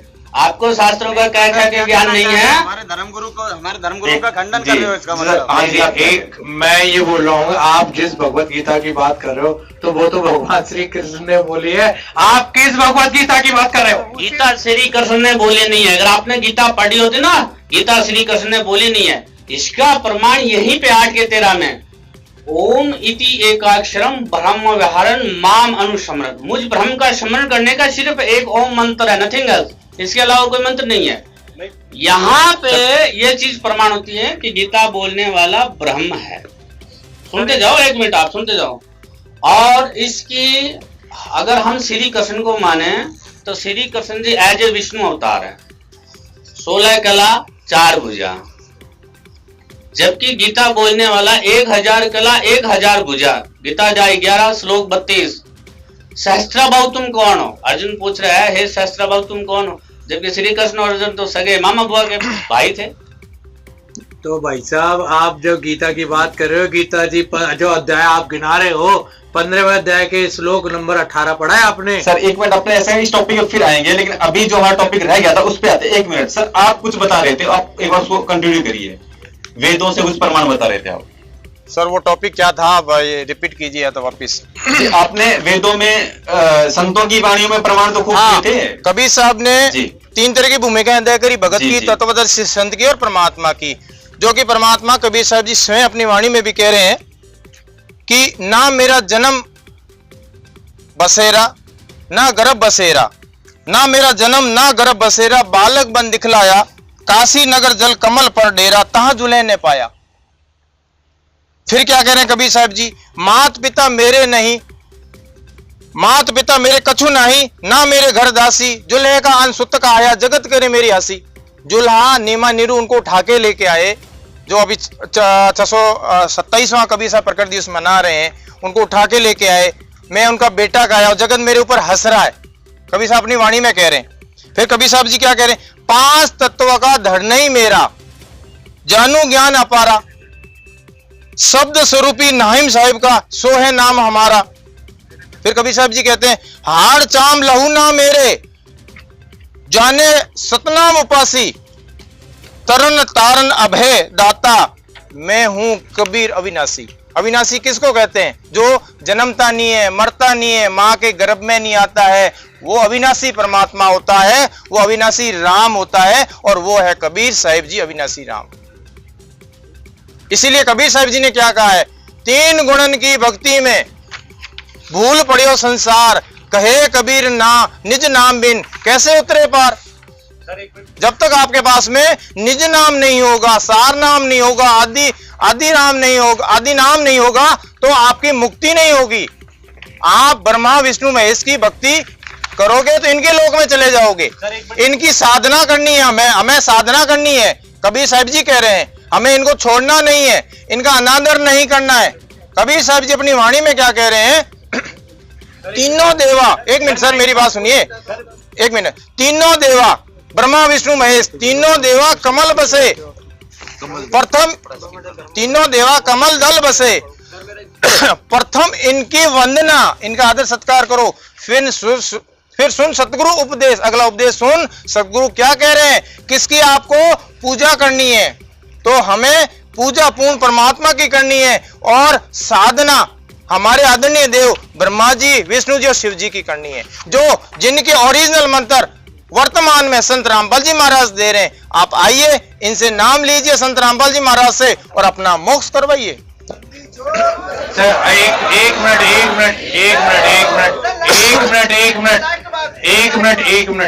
एक बात बताइए, जो आप सर एक मिनट पीछे से ऑडियंस का एक सवाल लेते हैं जी। हाँ जी, बोलिए जी सर। सर जैसा कि इन्होंने बताया कि कबीर जी ही बहुत बड़ी पावर है, वो महापुरुष थे, वो ज्ञानी थे, तो फिर उन्होंने एक हिंदू धर्म के गुरु रामानंद जी को क्यों गुरु बनाया? और वो रामानंद जी को आपको पता ही होगा कि वो हिंदू हैं, वैष्णव पंथ से हैं, तो वो विष्णु जी की ऑब्वियसली भक्ति करते होंगे, ऑब्वियसली मतलब विष्णु जी की भक्ति करते हैं, मतलब विष्णु जी, श्री कृष्ण जी, राम जी। तो जी सर सवाल ये है इनका कि यदि आप कबीर को पूर्ण परमात्मा बताते हैं, समर्थ बताते हैं, तो फिर किसी परमात्मा को गुरु बनाने की क्या आवश्यकता है? उन्होंने रामानंद जी को गुरु क्यों किया? देखो, कबीर साहब जी को कोई गुरु बनाने की जरूरत नहीं थी। गुरु प्रणाली बनाए रखने के लिए उन्होंने ये लीला की और रामानंद जी को गुरु बनाया। अगर गुरु नहीं बनाते तो आप लोग कहते कि कबीर जी ने कौन सा गुरु बनाया? तो परमात्मा ने वो मौका भी आपको नहीं दिया, वो लीला भी कर ली परमात्मा ने गुरु बना के। जरूरत नहीं थी, लेकिन वो लीला भी कबीर साहब जी ने की। और रामचंद्र जी और कृष्ण जी जो हमारे तीन लोक के देवता है, भगवान है, राम कृष्ण से कौन बड़ो, तीनों भी गुरु कीन, तीन लोक के वेधनी, गुरु आगे अधीन। गुरु की बहुत महिमा बताई गई। गुरु गोविंद दोनों खड़े, काके लागू पाए, बलिहारी गुरु आपने गोविंदिया मिलाए। हरि सेवा युग 4 युग आप हरि की सेवा कर लो। हरि सेवा युग 4 और गुरु सेवा पल 1। ताश पटन ना तुले, संतन किया विवेक। गुरु का बहुत बड़ी महिमा बताई गई है हमारे वेद और शास्त्रों में। जी सर, अभी आप क्या कह रहे थे? नहीं, मेरा कहने का मतलब ये था कि इन्होंने बोला कि है ना, कबीर जी का जन्म किसी माँ के गर्भ से नहीं होता। तो हमारे जो किताबें हैं, जो एनसीईआरटी की किताबें हैं, उन किताबों में जो लिखा है कि उनका जन्म विधवा स्त्री से बताया गया है, तो क्या वो व्यर्थ है? भाई सर, एनसीईआरटी की पुस्तकों में यदि ये चीज लिखी हुई है तो उसको गलत तो नहीं कह सकते? देखिए सर, एनसीईआरटी की पुस्तक एजुकेशन की है, तो उससे बड़ा हिंदू धर्म का, सनातन धर्म का संविधान क्या? वेद और गीता है। 4 वेद, गीता, पुराण, 18 पुराण और 5वां वेद सूक्ष्म वेद। तो हमें वेदों में बताइए कहीं पे भी ये लीला अगर की हो तो। और एनसीईआरटी में अगर लिखा है कि विधवा ब्राह्मणी से जन्म हुआ है, तो एनसीईआरटी में वो प्रमाण कहां से दिया गया? वो प्रमाण की कॉपी बता दो हमें, तो हम जाके देख लेंगे कि कौन से वेद और शास्त्र से ये प्रमाण लिया गया है। हम आपकी बात मान लेंगे, हम कहां नकार रहे हैं आपकी बात। आप हमें कोई प्रमाण तो दीजिए हमारे हिंदू शास्त्र वेद गीता का, कहीं तो प्रमाण दीजिए आप। जी, एक मिनट आपने जी। सर, जो माँ से जो बातें बता रहे, तो कुछ बातें मेरे भी समझ में आ रही है, कुछ मेरे दिमाग में भी बैठ रही, बताना चाह रहे। देखो, मैं मान बढ़ाई की वजह से इन माशे की बातों को खंडन नहीं करना चाहता, तो कुछ बातें मेरे समझ में आ रही इनकी बातें। मैं तो लास्ट ये पूछना चाहता हूँ, ये इन्होंने एक कबीर परमात्मा की भक्ति बताई है, तो क्या हम हमारे हिंदू देवी देवता की भक्ति नहीं करेंगे? उसके बारे में देखिए क्या बता रहे, मानते हैं हम कि भाई गुरु बनाना चाहिए, ये अच्छी बात है। बाकी गुरु क्या परमात्मा बन जाता है? फिर गुरु कैसे मान ले परमात्मा को? परमात्मा कौन है ये बताना चाह रहे कबीर साहब, परमात्मा, तो हम कैसे मान लो उनको परमात्मा? कबीर साहब सर, देखिए, इन्होंने प्रमाण जो दिए ना, क्या वो आपने सुने? नहीं, उस हिसाब से मानोगे? नहीं, सुने तो है। अब ये बता रहे ग्रंथों के हिसाब से, भाई 4 ग्रंथ है, 4 ग्रंथों के हिसाब से मान रहे हम इनकी बात। कबीर साहब भगवान बता रहे, तो हम कैसे यकीन करें? कोई पैमाना तो होता नहीं इस चीज का, पैमाना तो शुरू हुई है बात। तो सर पहले इनका सवाल लेते हैं। उनका ये सवाल है सर, उनका ये सवाल है कि ये अगर मान भी लेते हैं कबीर जी भगवान है और उनकी अगर भक्ति करनी पड़े, तो जो देवी देवता हैं, जो त्रिदेव शक्तियां हैं, क्या उनको छोड़ना पड़ेगा? नहीं, बिल्कुल नहीं छोड़ना है उनको, कदापि नहीं छोड़ना है। और ये ना तो कबीर साहिब जी ने कहा है और ना हमारे सदगुरुदेव संत रामपाल जी महाराज ने ऐसा कहा है, ना कहते हैं। क्यों? कि कबीर साहब जी क्या कह रहे हैं, इस वाणी को समझो ना आप। क्यों नहीं समझ पा रहे हो? 5 प्रधान देव हैं हमारे हिंदू धर्म में, 5 प्रधान देव है। गणेश जी, ब्रह्मा सावित्री, विष्णु लक्ष्मी जी, शिव पार्वती जी और शेरों वाली माता जगदम्बा दुर्गा। तो ये तो हमारे कमल चक्रों में इनका निवास है, जिसके लिए कबीर साहब जी ने क्या कहा है? तीनों देवा कमल दल बसे, प्रथम इनकी बंदगी, फिर सुन सतगुरु उपदेश। इनका आदर सत्कार करना है, इनके मंत्रों का जाप करना है, इनकी साधना करनी है, और फिर सुन सतगुरु उपदेश। अगला उपदेश सुन, तुझे उस पूर्ण परमात्मा की भक्ति करनी है, पूजा करनी है, जिससे तुझे मोक्ष मिलेगा, यहां भी सुखी रहेगा और आगे भी मोक्ष मिलेगा। तो एक जी देखिए सर, जो इन्होंने जितने भी हिंदू धर्म के शिवधारी ग्रंथ हैं उनके आधार से परमात्मा कौन है ये सिद्ध करके बताया है, और कबीर जी के बारे में जो भी डाउट्स थे, भ्रांतियां थी, उनको भी इन्होंने क्लियर किया है। तो एक हिंदू होने के नाते अब आपके क्या विचार हैं? कुछ विचार देना चाहेगा? एक हिंदू होने के नाते अब आपके क्या विचार हैं? जी सर, आज की डिबेट हम बैठे हैं, कुछ मैं और हमारे भाई बंधु भी बैठे हैं सनातन के, और कुछ जनता जनार्दन भी यहाँ बैठी है। हम यहाँ बैठे थे कि भगवान कौन है, कहाँ रहता है, लेकिन हमारी विरोध भले कितना ही हो, लेकिन एक इंसान होने के नाते और सनातन की पूजा हम करते हैं, तो उनके नाते, इंसान के नाते मान बढ़ाई को एक साइड कर दें।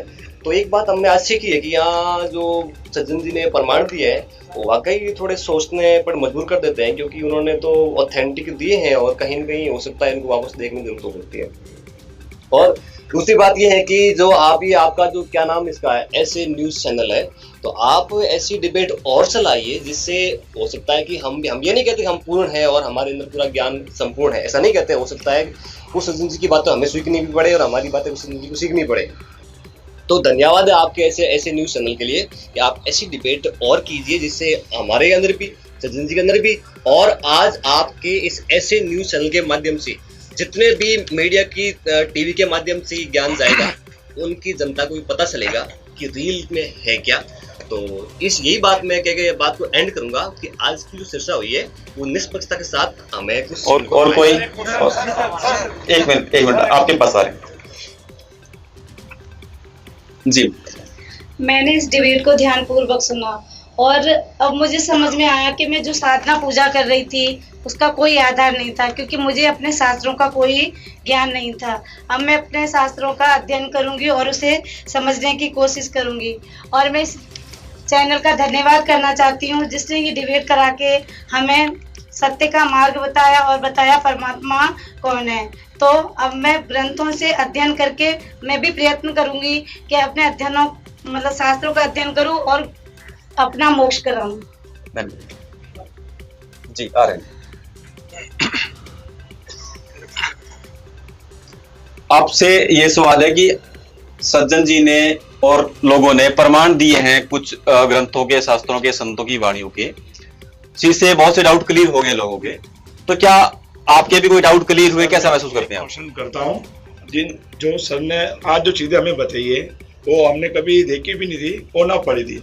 आज जिस चीज को हमने हकीकत सच्चाई हमें जो मिली, इतनी सारी मीडिया के सामने हमने जो चीजें देखी है, प्रमाण देखा है, वो चीज को हम मानते हैं कि आने वाली जो हमारी पीढ़ी है इन चीजों को जाने, और मीडिया के माध्यम जो सर ने सतगुरु रामपाल जी महाराज का जो हमें बताया प्रमाण, उस प्रमाण को देख के, उनके विचार सुन के, उनके विचार समझ के हम भी कुछ हमारे आने वाली पीढ़ी बच्चों को वो चीज़ों उस मार्ग में जाएं और हम भी सतगुरु रामपाल जी महाराज से उद्देश्य लेके हमारा जीव का कल्याण कराएं और हम खुद मोक्ष पाने की तैयारी करें। जी सर। जी सर। सर हमें यह बताइए कि हम हमारे देवी देवता को मानते हैं, तो क्या हमें ये बताइए कि हमें कोई गुरु बनाना भी जरूरी है इस जीवन में? तो सर ये हमें बताइए। सर एक सवाल जनरल सवाल है कि गुरु बनाना जरूरी है इनको? बहुत अच्छा क्वेश्चन पूछा उन्होंने। गुरु बनाना बहुत जरूरी है, क्योंकि ये हमारी गीता जी कह रही है। गीता अध्याय 4 श्लोक 34 में कहा है कि अर्जुन तो तत्वदर्शी संत की खोज कर। तो तत्वदर्शी संत की खोज करने के बाद में तत्वदर्शी संत से उपदेश लेकर के आपको भक्ति करनी पड़ेगी, तभी मोक्ष होगा, नहीं तो मोक्ष नहीं होगा। ये हमारी गीता जी कह रही है। गुरु बनाना बहुत जरूरी है। ठीक है सर। और कोई अपने व्यू देना चाहेगा? आप जी सर। काफी देर से मैं, क्योंकि एक वाणी है, एक मिनट सर। गुरुबिन माला फेरते, गुरुबिन देते दान, गुरुबिन दोनों निष्फल है, पूछो वेद पुराण। जी सर। सर काफी देर से मैं ये जो डिबेट चल रही है इसके बारे में सुन रहा हूँ अच्छे से और मंथन भी कर रहा हूँ। मैं एक तरफ तो जो ये देवी देवताओं को मानने वाले हैं कि ये भगवान है, और एक तरफ कबीर जी को मानने वाले हैं। आप किनको मानते हो?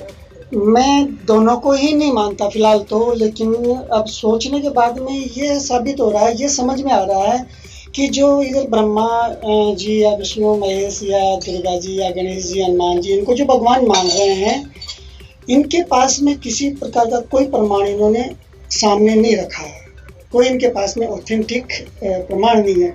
जबकि जो कबीर जी को जो मानने वाले हैं, इन्होंने चारों वेदों के अंदर सूक्त नंबर बताया है, मंत्र नंबर बताया है, गीता जी का अध्याय नंबर बताया है, बाइबल हो गया उसके बारे में बताया, कुरान शरीफ के बारे में बताया है। तो मुझे ये चीज़ लग रही है कि जहाँ प्रमाण मिल रहा है तो वो प्रमाण अगर है तो वो चीज़ वहाँ सही है, उस पर अपन सबको सोचना चाहिए, उस पर विचार करना चाहिए। दूसरी बात ये कि ये गुरु की बात कर रहे हैं, हालांकि मैंने भी 3-4 गुरु बना लिए, लेकिन अभी तक ये जो चीज़ें डिबेट में जो सुनने को मिली वो मेरे को आज दिन तक कहीं नहीं मिली। दूसरी बात, ये जो कबीर जी को जो मानने वाले हैं, ये प्रमाण इस तरह से दे रहे हैं जिन्हें इन्होंने PhD कर रखी है, जिसे किसी कॉलेज में PhD कर रहे हैं।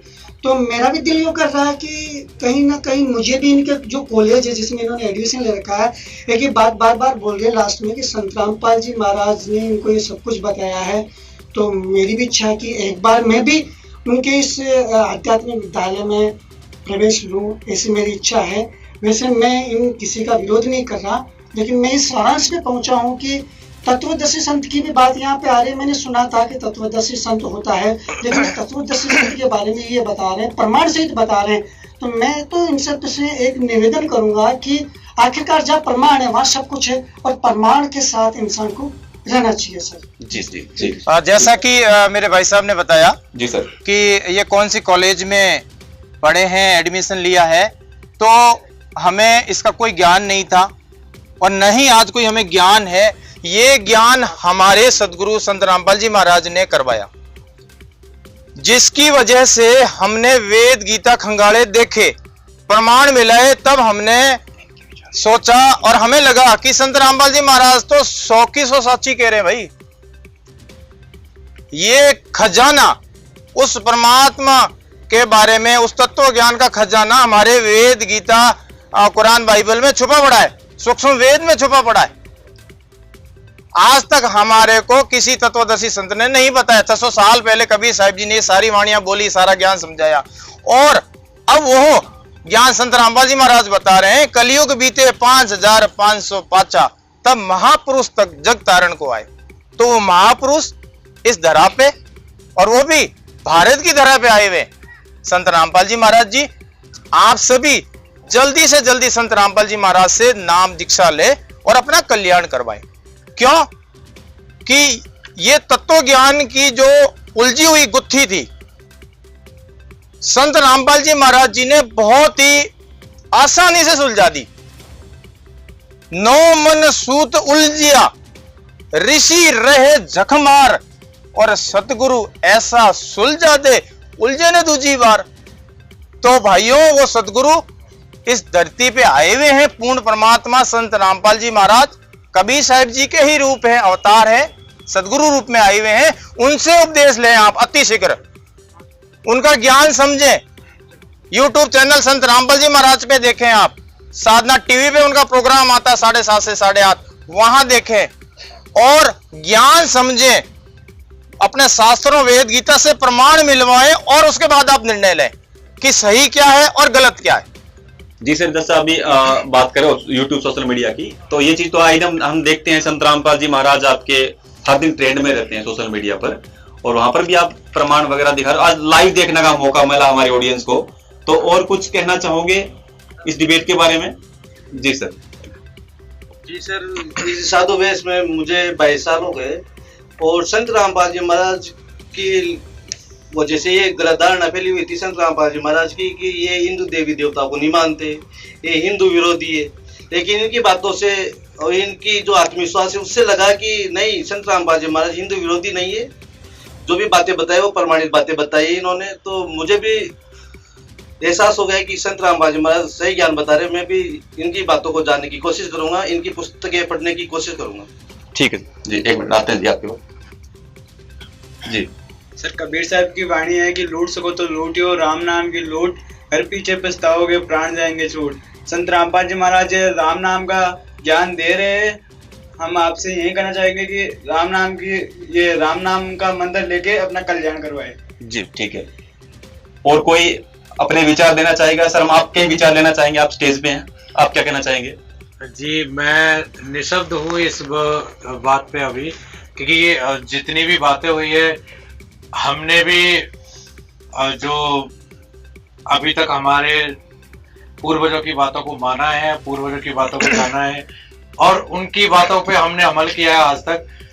आज कहीं ना कहीं हमें ऐसा लग रहा है कि हम बिल्कुल गलत कर रहे हैं। नहीं, जरूरत है खुद को टटोलने की जरूरत है। कहीं ना कहीं हम अपने शास्त्रों को पीछे छोड़ रहे हैं और जिस कारण से हम आज बहुत पीछे हैं। आज भाई साहब ने हमें प्रमाण बताए, प्रमाण, और हम पूरा उन प्रमाणों को भाई साहब से लेके जाएंगे और हम अपनी किताबों में पढ़ेंगे। पढ़ने के बाद फिर गहन करने के बाद हमें लगता है कि बात सही है तो हम भाई साहब की बात से सहमत होंगे, नहीं तो आगे देखो हाँ जो हमारे रीति रिवाज चल रहे हैं वो हम जो जैसे बात मुद्दे की थी ना, परमाणु की बात स्टार्टिंग में हमारा यही था। आपकी बात, और इन्होंने अगर प्रमाण दे दिए, यदि वो प्रमाण सही है तो मानने में कोई दोहराई होने भी नहीं चाहिए, है ना? आपकी बात से मैं बिल्कुल सहमत हूँ। पर एक बार मैं अपने शास्त्रों को जरूर पढ़ना चाहूंगा और कहीं जो चीज हमसे छूट गई है, जो बातें हमसे छूट गई है या जो मंत्र श्लोक हमसे छूट गए, जो सर ने हमें बताया या भाई साहब ने हमें बताया, तो हम उनसे एक बार पढ़ के फिर भाई साहब से हम या फिर संत आप चैनल से आपसे संपर्क करेंगे दोबारा से। अगर ऐसा कुछ मौका मिला दोबारा से डिबेट का तो हम जरूर बता रहे हैं। जी सर उन्होंने अच्छी बातें बताई, ये हम मानने को मानते हैं कि भाई कबीर साहब भगवान है। और उनके गुरु जैसे इन्होंने बताया कि भाई संत रामपाल जी महाराज का, तो ये हम देखते थे। हम कहीं भी जाते हैं, कहीं पूजा पाठ मंदिर में जाते हैं तो गाड़ी लेकर जाते हैं तो रास्ते में दिखते हैं इनके अनुयायी, किताबें जैसे ज्ञान गंगा, जीने गिरा, तो हम ही सोचते हैं अरे यार इन्होंने तो भरम फैला रखा, और हम मानते नहीं है और अभी तक भी नहीं मान रहे, हमारा दिल मान नहीं रहा। बाकी हम घर जाके बाकी हमारे पास ग्रंथ रखे हुए हैं, बाकी हम पढ़ते नहीं क्योंकि समय नहीं मिलता हमारे पास इतना। आज यहाँ कमाई करने जाना, आज उस मंदिर में जाना, वहाँ जाना, हमारा लगा रहता। बाकी आज इन भाई साहब की बात सुन के हमारे अंदर का कुछ ज्ञान जागा है। अब हम जाएंगे, कुछ सोचेंगे और इनकी जो ज्ञान गंगा पुस्तक है उसको अब लेंगे आगे रखे और लेकर उसमें पढ़ेंगे क्या लिख रखा है संत रामपाल जी महाराज ने, कि ऐसा ज्ञान बताया जब भाई साहब ने हमें, जब आज समझ में आया हमें, तो इनका जो समागम हो रहा कबीर साहब का, उसमें जरूर हम आने की कोशिश करेंगे जरूर। तो ये थी आज की हमारी डिबेट, जिसमें हमने हु इज गॉड टॉपिक को प्रमाणों सहित लेने की कोशिश करी। और हमारे साथ जितने भी लोग जुड़े हैं, हमारे स्टेज पर लोग जुड़े हुए हैं, इधर ऑडियंस में भी आपका बहुत बहुत धन्यवाद। और जिन सर जी ने जो परमाणु सहित जो कुछ रेफरेंस दिए हैं, उनसे मेरा निवेदन है कि आप लास्ट एक अपील क्या करना चाहेंगे? मेरा निवेदन यही है कि आप सभी हमारे भाई बहन हैं, आप हिंदू हैं, आप सनातनी हैं, तो हम भी हिंदू हैं, सनातनी हैं। हमारा उद्देश्य आपको नीचा दिखाना ऐसा कतई नहीं है कि जो सच्चाई हमने देखी, हमारे सदगुरुदेव संत रामपाल जी महाराज ने बताई हमें, तो फिर हमारा फर्ज बनता है कि वो सच्चाई हम आप तक पहुंचाएं, औरों तक पहुंचाएं। परमार्थ का जो कल्याण बताया है, बहुत बड़ा इसका फल बताया है, तो इसको आप समझें, सुने, संत रामपाल जी महाराज का ज्ञान सुन समझ करके और नाम दीक्षा लेकर के अपना मोक्ष करें। सर मैं आज तक जानता था कि जो संत भगवाधारी होते हैं वही अच्छे संत होते हैं, इसलिए हमने भी भगवा धारण कर रखा है। पर आज से ये देखिए सर, ये इन्होंने जो बात बताई है उससे पता चला ये भगवाधारी खत्म। इन्होंने जो सज्जन जी ने जो बताया है, इस मार्ग पे चलेंगे और इनके जो गुरु हैं उनको देखेंगे कि सही रास्ता है तो कोशिश करेंगे। ठीक है जी बहन जी। सर ये डेविड बहुत ही पसंदीय थी, डेविड को देख के बहुत मन को शांति मिली है।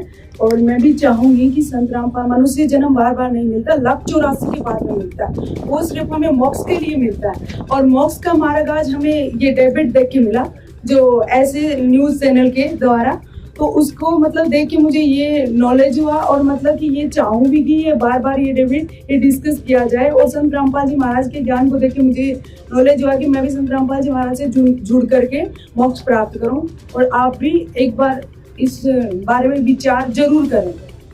ठीक है, तो आपका बहुत बहुत धन्यवाद इस डिबेट में जुड़ने के लिए।